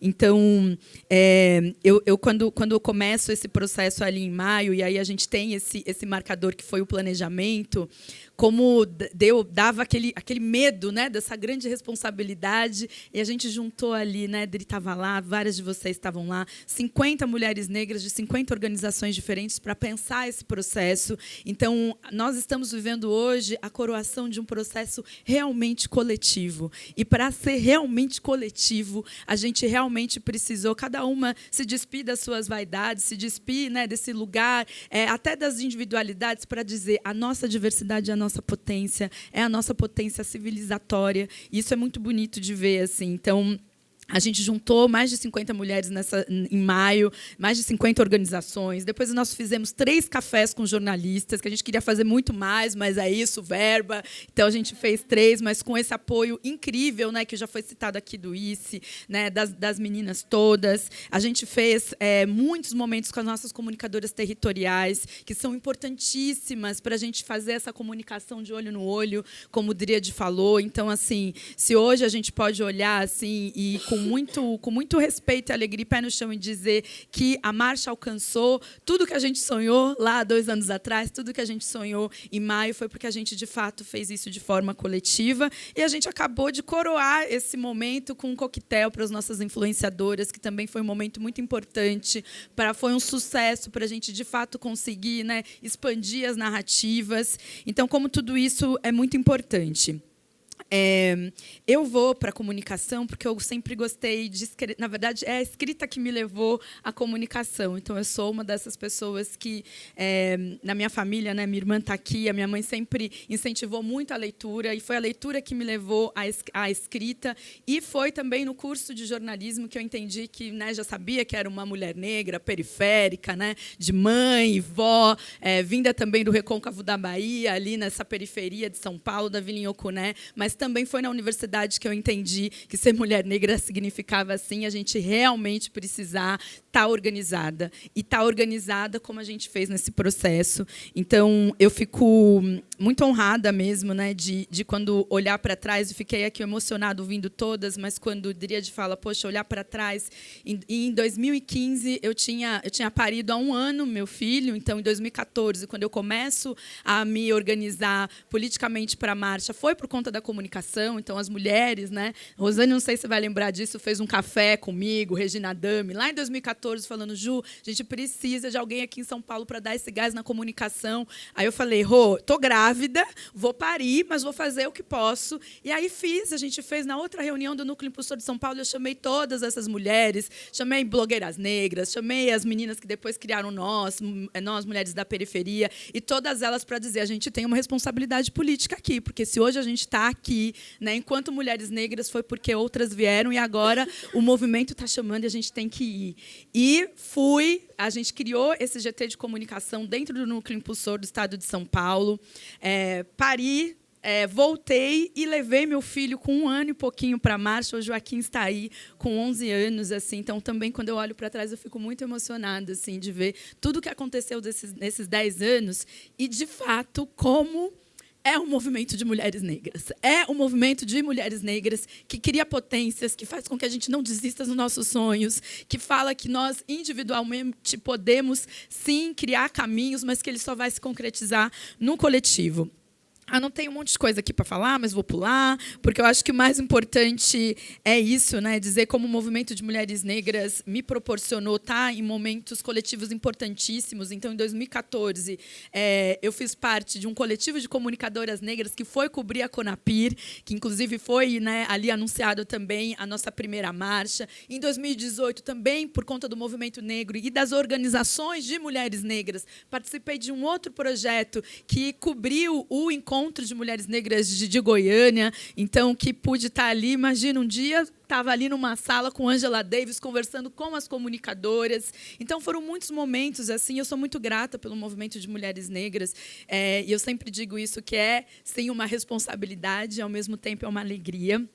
E aí, para finalizar, respondendo a pergunta, falar do Bem Viver, eu sou como uma comunicadora curiosa. Então, em 2015, quando o Bem Viver, né, começou a ser reverberado cada vez mais pela primeira marcha, estava ali super querendo também entender como que era isso, o que significava, e, ao mesmo tempo, já via as mulheres negras ressignificando e trazendo vários outros sentidos para aquele Bem Viver. E foi, de novo, né, graças ao movimento de mulheres negras, não quero ser monotema, mas é isso mesmo, é isso mesmo, tem que falar, que participei, né, de um encontro, né, de jovens feministas negras, que também fui, né, da articulação de jovens feministas negras, e lá, em 2017, conheci Numa Mendes pela primeira vez pessoalmente, e aí, sentada com ela, um dia ela me contou toda a história da marcha, me contou toda a história, né, de como o Bem Viver vai para dentro da marcha, e como as mulheres negras, ali em 2017, então 2 anos após a marcha, já estavam contribuindo muito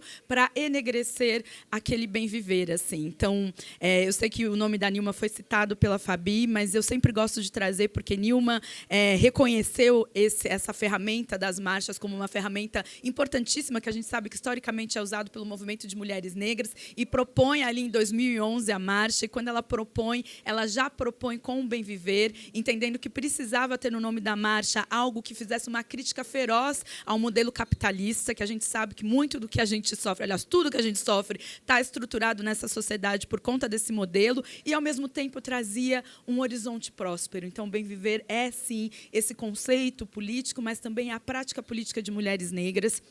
No meu trabalho, a gente não faz nada sozinho. Eu sei que eu tenho, né, a alegria de receber, sou a primeira pessoa da minha família a ter esse título de mestre numa universidade, mas fiz um trabalho coletivo. Então, eu tenho 17 colaboradoras de pesquisa no meu trabalho, vindas das 5 regiões do país, que foram me contando ali, a partir de 2019, quando adentro o mestrado com esse tema, o que é o bem viver para elas. E eu faço isso justamente para romper esse silêncio acadêmico em torno do bem viver. Então, de fato, tem uma crítica que eu acho que a gente conseguiu já romper, dizendo o bem viver é muito branco, tem muitos homens brancos escrevendo, e, de fato, são eles que conseguem acessar a academia, os espaços acadêmicos, mas, de 2015 para cá, as mulheres negras têm mudado isso. Então, tem muitas publicações, tem muitas mulheres pensando, e o bem viver atravessa todas as pautas. A gente pode falar de bem viver nessa pauta, que é importantíssima, que tem tudo a ver de justiça climática, falar de justiça reprodutiva, falar de acesso à terra, falar sobre segurança pública, tudo isso passa pelo bem viver, porque a gente está falando de falar sobre outros marcadores civilizatórios que não passam, né, pelas desigualdades, pelo capitalismo e pelo esse olhar colonial que a gente vê. Então, quero dizer isso, né, que o movimento de mulheres negras é esse solo fértil, né? Não é fácil, gente, tem treta, porque nós somos diversos, a gente vai tretar sim, mas que é sim o lugar que me deu esse reconhecimento enquanto mulher negra da minha humanidade mesmo, né? Então, a gente vai para o coletivo para, no fim, poder também se reconhecer dentro das nossas humanidades. Quero convidar todo mundo para ler mais sobre o bem viver, para viver mais o bem viver. Então, a minha dissertação de mestrado, que, como disse Rosane, tem crise de tese, né, Rosane, pela originalidade, pelo ineditismo, e eu só consegui porque eu sistematizei um pensamento e uma prática política que é muito viva no movimento de mulheres negras. Então, é isso que eu fiz ali, sistematizei um pensamento, sem falsa modéstia, mas foi isso que eu fiz ali, e fico muito feliz por isso, de ter tido essa oportunidade, de ser honrada pela minha ancestralidade por isso. E a marcha, gente, a marcha é esse sonho coletivo que é nosso. E quero muito, muito, muito. Eu falei há pouco, né, com as meninas, com o Dríade também, que a gente está. A marcha é daqui a 2 dias, mas eu sinto que a gente já entregou muitas coisas, né? Então, quando a gente olha essa marcha sendo organizada dessa forma diversa, dessa forma com um debate político qualificadíssimo. Então, a gente fez um debate político em torno da comunicação, a gente fez um debate político em torno da questão quilombola, em torno do antiproibicionismo, em torno da justiça reprodutiva, em torno da nossa diversidade. Então, assim, que bom que temos mulheres negras PCDs fazendo um comitê e criando política e disputa, inclusive no movimento negro, para dizer para puxar nossa orelha e dizer o que precisa. Como a gente tem o movimento LGBTI também nessa mesma toada. Então, assim, das evangélicas, gente, a nossa alegria de entender que nós temos um movimento negro evangélico progressista que está ao nosso lado para fazer essa disputa onde a gente não chega. Então, assim, essa marcha já é vitoriosa, e eu que também estive lá em 2015, a gente sentiu, nós somos testemunhas oculares do que uma marcha causa no movimento de mulheres negras. E eu não tenho dúvida que, se a gente passou por esses últimos 10 anos, que foram 10 anos históricos, né? Porque teve golpe de Dilma, porque teve pandemia, porque teve mais de 700 mil pessoas mortas na Covid, porque teve execução da Marielle, obrigada, Dríade, teve tantas coisas, e eu não tenho dúvida... Oi? Quase golpe de novo. Pois é, e o desgoverno que nós vivemos, assim, e viva Bolsonaro preso! A gente viva!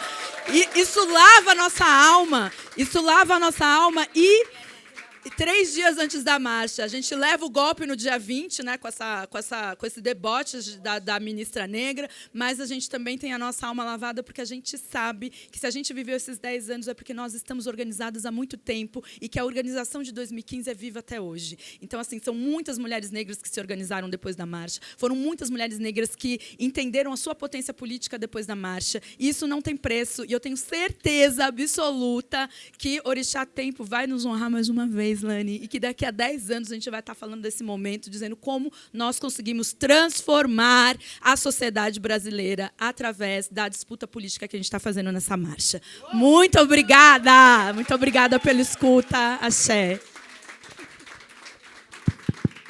Axé, axé, axé, axé e baxé. Nossa, Rosane Borges, né? Que felicidade poder recebê-la aqui na casa do Movimento Mulheres Negras Decidem. Não vou fingir costume, porque realmente, sei nem se eu chamo de professora, eu fico professora.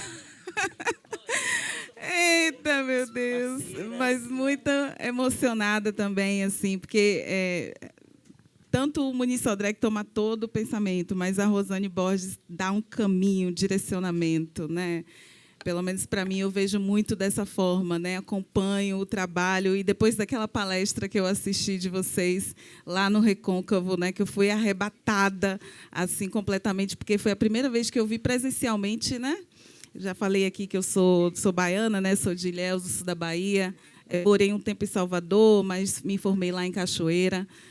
Então, Rio de Janeiro, São Paulo, sempre foi muito distante, né? Então, possibilitar, né, que a universidade pudesse levar essas referências do pensamento nagô, né, da comunicação, foi bem importante, assim, bem importante assim para minha caminhada. Eu não tenho necessariamente uma pergunta, né, mas eu gostaria muito de ouvi-la, né, ouvir sobre as suas reflexões em torno dessa marcha, né. Sei que a senhora, né, ajudou aí nessa construção, nessa elaboração dessa estratégia, desse pensamento. Então, queria muito ouvir as suas reflexões em torno da marcha. Também, se pudesse trazer um olhar para a comunicação no próximo ano, pensando que é um ano eleitoral, um ano bem importante de disputa política. Como é que a gente pode povoar o imaginário brasileiro, do quão é importante a gente ter minimamente um congresso que reflita nessa pluralidade da sociedade brasileira. E eu estou trazendo isso também porque teve um momento das inúmeras lives que eu já assisti, né, sua, que você diz assim... A louca da live. Eu pandemia, viu, gente? Parei. Nossa, para quem estava longe, foi muito bom, assim. E uma frase que diz assim: o bem viver é utopia, mas, quando pensado para a política institucional, o bem viver é sobre a elaboração de políticas públicas de reparação e ocupação dos espaços de poder e decisão. E eu estou trazendo essa frase em destaque porque me pega muito, inclusive, esse trabalho que o próprio movimento Mulheres Negras Decidem faz, né, nesse ecossistema, né, de trabalho, de fortalecimento da democracia brasileira, que é justamente impulsionar, provocar o debate, reposicionar os temas na agenda pública, trazendo, de fato, esse olhar negro, esse olhar feminino daquilo que importa, né, para a gente. Então, a palavra é com você. Nossa. Bem, gente, o que dizer, né, depois dessas 4? Ela disse que não tinha pergunta, mas eu detectei umas 2 ou 3, né? Mas, enfim, vamos... Eu também estou emocionada. Bom dia a todas, todos e todes. Mesmo Luna eliminando, a gente continua, né? A história lá para a gente é importante marcar, sim, pela linguagem. Eu acho que, depois de tudo que vocês 4 disseram, eu me sinto contemplada. Estou muito, muito também emocionada, porque, quando a Cris fala do ingresso dela no feminismo, ela me convidou para ir para um evento de mulheres na Grécia, e lá eu peguei uma uma alergia no quarto do hotel. Foi uma situação bem difícil, porque, enfim, embolorado, mas foi muito legal ter participado e vendo a Cris já nesse momento de pensar os feminismos, né? Eram mulheres, principalmente do leste europeu, com algumas mulheres latino-americanas, né? A Alane, que, né, os nossos passos vêm de longe, porque todo mundo, porque eu me formei com 15 anos, 18, e todo mundo é novinha aqui, né? Mas quando a gente tem algo aqui que nessa conta não bate, porque é 90 e não sei o quê, é 2000 e pouco, fala assim, a gente que é de humanas, a gente sabe fechar essa conta. Tem algo que, sabe, tá algo de errado no reino aqui destas 4. Mas, enfim, eu fiz as contas, não deu certo, nenhuma.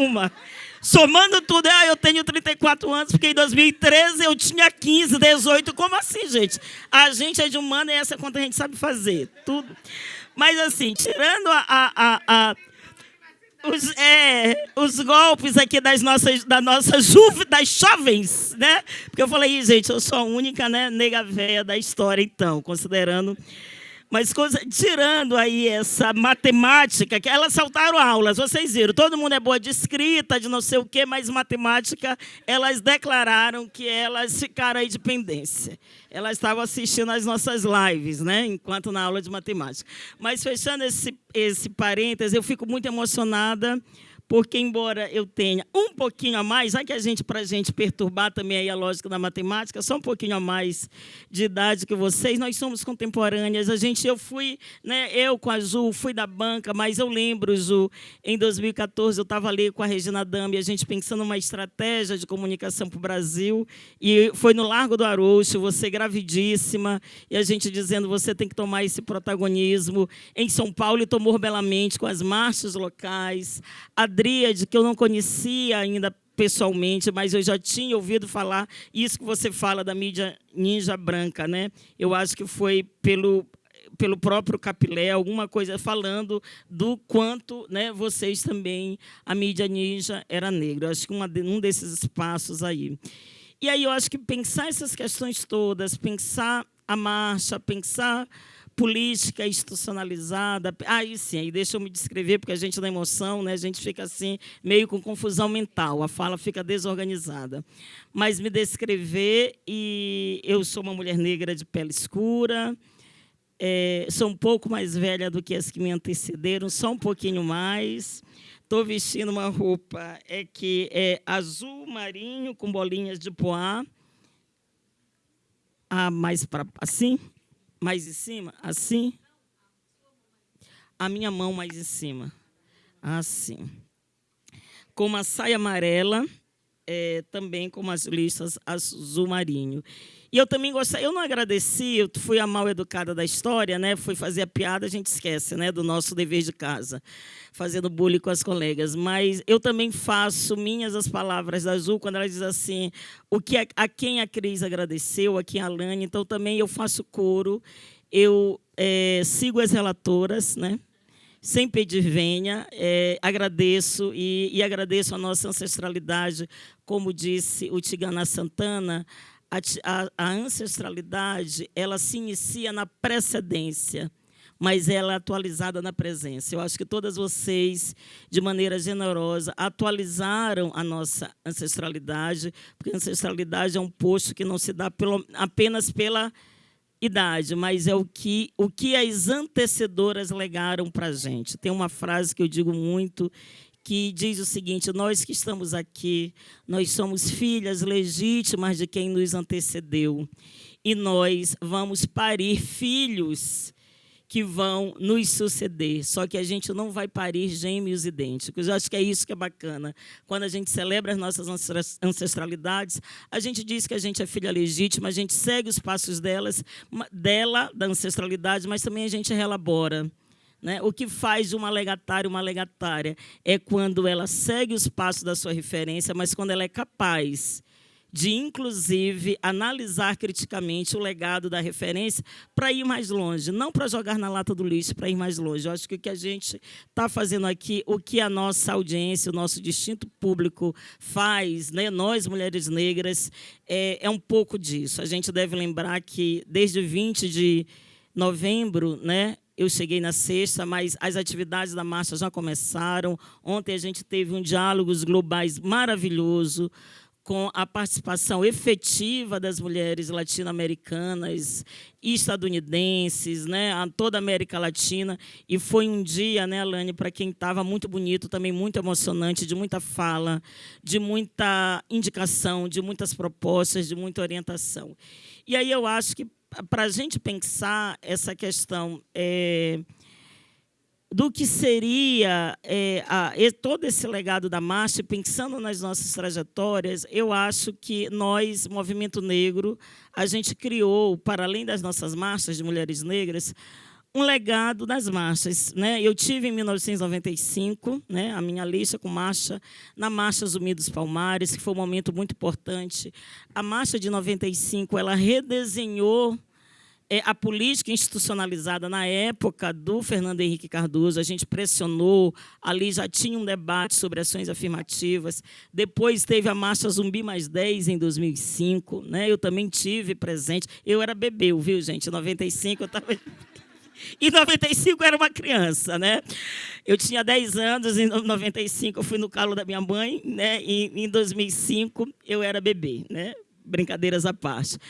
E aí a gente vai, em 2015, depois desse legado da gente caminhar, né, nós, mulheres e homens negros, a gente afirma, a partir do nosso lugar de sujeitas políticas, a necessidade da gente marchar. Só o que a gente tem em relação... O que a marcha ela inaugura como radicalidade? Eu me lembro que nessa semana que a Regina Dami estava em São Paulo, a gente foi para a Guelé 10, e a Sueli Carneiro, que é muito divertida, ela diz assim, gente, vocês têm que me explicar o bem viver, para bem viver a gente não ser confundida com as nega véia que estão querendo só aí o bem bom, viver e no meio do mato, porque o bem viver tem que ser também para quem está nos espaços urbanos, etc. E a gente deu muita risada, eu me lembro que eu completei, eu disse, porque eles estão achando que a gente está falando que bem viver está numa rede e fumando baseado, que também é também isso, viu, gente? A gente não tá interditando, mas é de aumentar o escopo do bem viver, né? É aumentar o que a Sueli queria dizer era isso, né? Vamos, além disso que a gente quer, o nosso sonho de consumo para muita gente, mas assim, como é que a gente aumenta o escopo? E eu acho que a gente criou, do ponto de vista de uma tradição política, uma ideia de que nós, mulheres negras, não vamos mais... Eu brinco, nós não toleraremos, presente aqui, Érica Hilton, nós não toleraremos mais apenas denunciar e ser colocadas numa chave das que são faltantes, da de pires na mão. A gente está aqui em Brasília, a gente não está fazendo nenhuma questão de conversar com o nosso presidente palhaço, porque eu estou chamando ele de palhaço, gente. Vamos ter que votar nele ano que vem, se eu vou votar, mas é um palhaço. É um palhaço, sabe por quê? No 20 de novembro, não. Mas é uma perversão, sabe por quê? Para mim é qualquer dia, porque eu estou com uma pressa na política dura. Se alguém dissesse para ele, não fale isso no dia da memória judaica, ele falou, tá bom, eu vou fazer amanhã, porque a gente não é ninguém. É isso que ele disse. Não é ninguém de tal forma que eu não tenho que me melindrar por conta do dia 20. Eu coloco em qualquer dia, mas, repito, ele não faria isso com a comunidade judaica no Brasil. Então, é de uma palhaçada perversa que ele fez com a gente e a gente não esquecerá. Então, é um pouco a gente pensar também que, nessa perspectiva do bem viver, qual é a nossa radicalidade? A gente não está em Brasília com o pires na mão, presidente. A gente não veio, como a nossa querida Regina Dami fala, e eu repito, com a lista de lavanderia, queremos saúde, educação, cultura, a gente quer e a gente vai continuar dialogando com o Estado brasileiro. Mas quando a gente está vindo aqui, qual é o nosso grande legado? A gente diz para o Brasil e para o mundo que a gente está disputando uma outra concepção de Estado. Porque uma marcha que tem a coragem e a ousadia, quer dizer, por bem viver e reparação, a gente coloca em xeque o próprio modelo de desenvolvimento desse governo. Não é mais essa política desenvolvimentista. A gente está colocando em xeque o desenho pacto federativo, gente. É de uma ousadia enorme, terrível. E a pergunta que eu faço no meu livro é quem somos nós? Quem a gente pensa que é para tanta ousadia? A gente ousa porque quando a Lélia Gonzalez diz o lixo vai falar aí numa boa, ela está dizendo assim, a gente não é nada. mas desse nada a gente vai ser tudo, eu vou deslocar. Desse nada que eles nos fizeram e tentam nos fazer com o anúncio do 20, porque não é nada, não vai ter problema anunciar no dia 20. Não, eu não vou colocar em xeque a governamentalidade e eu nem vou criar suscetibilidades, então eu anuncio. E aí eu acho que o nosso grande legado está sendo isso, que é da coragem, da ousadia. Um movimento social que é o primeiro, o único, que começa anunciando direito à vida, gente, é um movimento social que está reivindicando por humanidade. Então, eu acho que eu diria, Adri, que o nosso grande legado, primeiro, é criar um universo, sim, de utopia. Porque, nesse cenário, a gente está juntos, a gente é da esquerda progressista, mas nem a esquerda está enunciando algo que seja radical. E a gente tem que reconhecer, eu posso falar, porque eu fui militante do PT, até 92, quando eu estava no colo, 1990 ou 2002, 2003, é o ano que o Lula ascende, é o ano que eu me desfilio do PT. Desde os 14 anos, desde 1989. Né? Então, eu digo que eu tenho a legitimidade para dizer que a gente ousa, porque a gente está carente de enunciados que sejam revolucionários e utópicos. Não vamos olhar para trás. Em 2018 e 2019, 3 anos depois da Marcha pelo Bem Viver, quais eram os enunciados que a gente conseguia dizer, gente? Fascistas não passarão. Temer já estava no posto. Não vai ter golpe. Ele já estava há 1 ano no governo. Eu dizia muita pobreza de enunciado. Fascistas, racistas não passarão. E eu dizia assim, eles passaram todos, gente, na nossa cara, sambando. O Temer estava quase terminando o governo, a gente dizia que não vai ter golpe. A gente entrou naquele momento, com todo respeito à neurodiversidade, a um delírio, porque a gente não conseguia ter enunciados que tivessem a altura do cotidiano. Era muito pobre os nossos enunciados. Eu não dizia que não vai ter golpe, já tinha tido. O cara já estava no governo, já tinha tido golpe. Fascistas não passarão, ele já tinha passado. Ou seja, o que eu estou querendo dizer? Que vem da gente, além de uma inteligência da análise da conjuntura, vem da gente uma poética, uma estética, que a gente não foi a gente que disse que as fascistas não passarão. A gente disse, eles passaram todos. A gente disse, o Estado foi assaltado. A partir desse cenário, como é que a gente pode elaborar uma radicalidade? Eu acho que é isso que a gente está fazendo aqui em Brasília.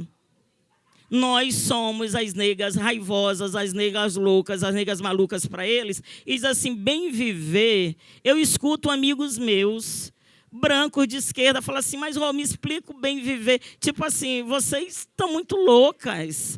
A gente está com o governo aí, a gente tem que cobrar do governo bem viver essa coisa de utopia. Eu falei, o mundo precisa de utopia. Então, eu acho que esse é o primeiro legado. E eu acho que, pensando na política institucionalizada, boa. E aí, voltando, a gente tem uma marcador para a gente pensar a comunicação na política. Também a gente acredita em uma narrativa que eu acho que ela é verdadeira, mas é verdade. 2013 foi o ovo da serpente da extrema-direita. Mas 2013, que a esquerda não diz, foi um ano também em que teve muitas mulheres negras candidatas a vereadoras. E a gente é que tem que dizer isso. Ou seja, no contexto que a extrema-direita, a alterofobia, o racismo avançam, a gente tem um monte de pretinha dizendo, vamos ser vereadora? Vamos ser isso. Em 2018 aumenta, né? A gente tem, depois da Marielle Franco, aquela coisa, né? Acharam que poderiam nos enterrar, mas não sabiam que a gente era semente, e aí você tem. Eu acho que esse cenário do nosso ingresso na política institucionalizada, no Congresso Nacional, requer da gente, comunicadoras, quem pensa os imaginários, como é que a gente também constrói, junto com as nossas deputadas, porque, gente, o assédio delas é muito grande. Uma amiga minha que foi vereadora, ela diz assim, Rosane, a gente vai para o púlpito, aí tem a turma da 5ª série, eles fazem gestos com o nosso cabelo, eles mandam, é a turma da 5ª série, eles fazem careta, eles pulam, eles mitam, aí só que não está gravado. E quando a mulher negra está no púlpito, grita, não, ó a louca, aí eles sentam. Então, assim, elas têm, dentro dessa violência simbólica, da corporeidade, do cabelo, eu acho que a gente precisa, é a nossa tarefa, todas nós, comunicadoras, jornalistas, ativistas, mulheres negras, pensar que esse imaginário, a gente pensar uma expansão da nossa presença nas casas legislativas requer também que a gente construa um outro imaginário, gente. Porque entrar ali e a Ju tem toda uma experiência, a gente sabe que não basta só entrar. A máquina de destruição é grande. E eles destroem a partir, utilizando a máquina, acionando do imaginário. Então, eu diria que essa marcha tem a ver com isso, a marcha tem a ver com a implosão dos imaginários, a marcha tem a ver com a nossa participação na política. Quando a gente está dizendo que a gente marcha pelo bem viver, que eu diria que é quase como uma proposta anárquica, a gente não está abrindo mão de incidir no Estado. A gente quer mulher nas casas legislativas, a gente quer dignidade, a gente quer que o Estado pare de nos matar, seja pela bala os meninos negros, seja pelo feminicídio ou pela violência obstétrica, no caso do Estado brasileiro, que nós morremos por conta disso. Então, eu acho que essa marcha ela sintetiza uma estratégia que é bifronte. Ao mesmo tempo que a gente denuncia, a gente diz para esse Estado que ele nos deve, por isso que a reparação é uma temática importante dessa marcha, nos deve. E, ao nos dever, vocês vão ter... O mundo está se acabando, né? Mas, enquanto ele não se acaba, o resto que ainda tem desse mundo em ruínas, a gente quer.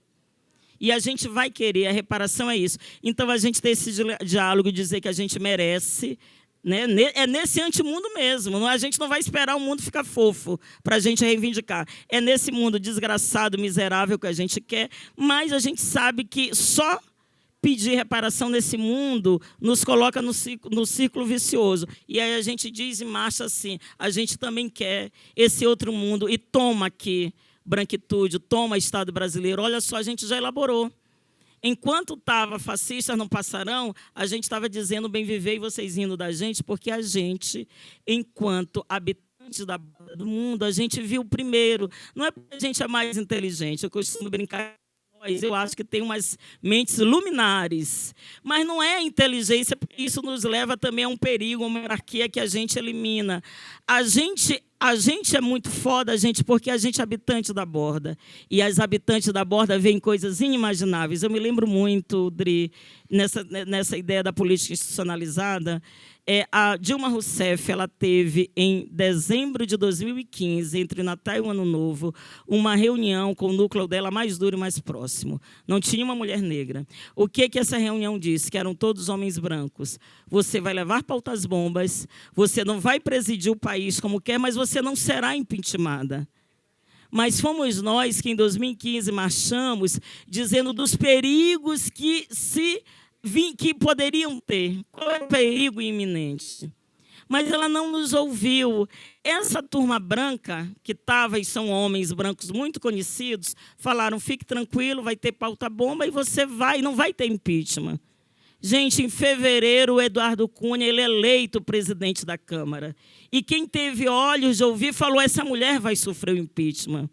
Mas por que nós acertamos antes que eles? Repito, não é porque a gente é mais inteligente, é porque nessa condição de borda, a gente viu a política sendo convertida em politicídio e eles corroendo a partir das beiradas. E é por isso que a gente tem essa voz legítima para dizer que nós podemos, sim, pensar utopicamente esse país. A gente tem legitimidade, a gente tem experiência na condição de borda, a gente está aqui... Só as meninas falaram desses processos, né? Da comunicação, eu participei de umas 4 reuniões, eram as reuniões com as jornalistas, eram com as artistas, reunião em Brasília, comitê político, até ontem, eu e a Alane, a gente estava no finalmente do documento, eu falei, Alane, eu não aguento mais ver esse texto, né? O documento final, então, assim, a gente está muito cansada fisicamente, mas a gente está feliz. E a gente está assim, ó, linda e plena, porque é isso, a gente está cansada, não sei o quê, mas está todo mundo bonitinha, linda, maravilhosa, porque a marcha vai ser terça-feira e a gente vai renovar esses enunciados. Em nome de Dandara e de Zumbi, faremos Palmares de novo. Ah, gente, e o lançamento do meu livro, o Jabá, apareçam amanhã, às 18 horas, é uma atividade combinada com Afro-Latinidades, porque depois vai ter o filme. Às 18 horas, em ponto, mulherada, eu vou estar numa gira com várias mulheres, algumas delas estão aqui, como a Ju e a Alane, mas vai estar a Eliana Metério, vai ter assim um bonde, vai ter a Valdeci Nascimento, vai ter uma galera discutindo, debatendo comigo durante 1 hora o livro, e até às 20 na chacrinha, na defesa, aí, fazendo os autógrafos do livro com a banca. Então, apareçam. O livro se chama Imaginários Emergentes e Mulheres Negras, Representação, Visibilidade, Forma de Gestão Impossível. E parte do que eu disse aqui está lá, porque eu não sou besta, né? Aí a gente já pesca. Beijos e queijos, e até logo menos, e vamos marchar, que está lindo o Brasil. Oi. Nossa Senhora.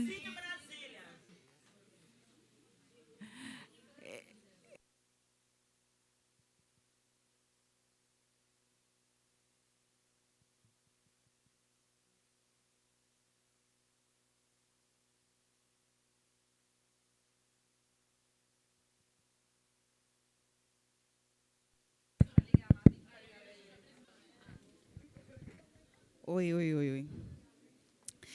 Uau! Uma aula, né? Eu gosto assim. Uma aula. Quero agradecer a todas vocês, né, pela generosidade, por compartilhar a trajetória, esse trabalho que vem sendo feito e construído há muitos anos. Infelizmente, não vai dar tempo da gente abrir para perguntas, porque já está todo mundo com a barriga roncando, né? E aí a gente vai ter um almoçozinho aí. Mas queria muito agradecer as convidadas, a Rosane, a Adríade, a Ju, a Alane, a Cris, por terem topado vir aqui na Casa MND falar sobre comunicação política. Ano que vem a gente tem mais uma batalha para poder enfrentar aí na disputa, né, política eleitoral, e a gente precisa eleger mais mulheres negras. A gente está aqui para isso também, né? Pelo menos o movimento Mulheres Negras Decidem trabalha no ecossistema para poder a gente ter mais mulheres negras eleitas, que estejam em sinergia com tudo isso que nós falamos aqui. Então, muito obrigada a vocês. Depois do almoço, a gente vai ter mais uma mesa sobre financiamento de organizações lideradas por mulheres negras. Então, fiquem mais uma vez. Amanhã tem outro dia, mais Casa MND, com toda uma programação. E é isso, gente. Mete marcha, negonas!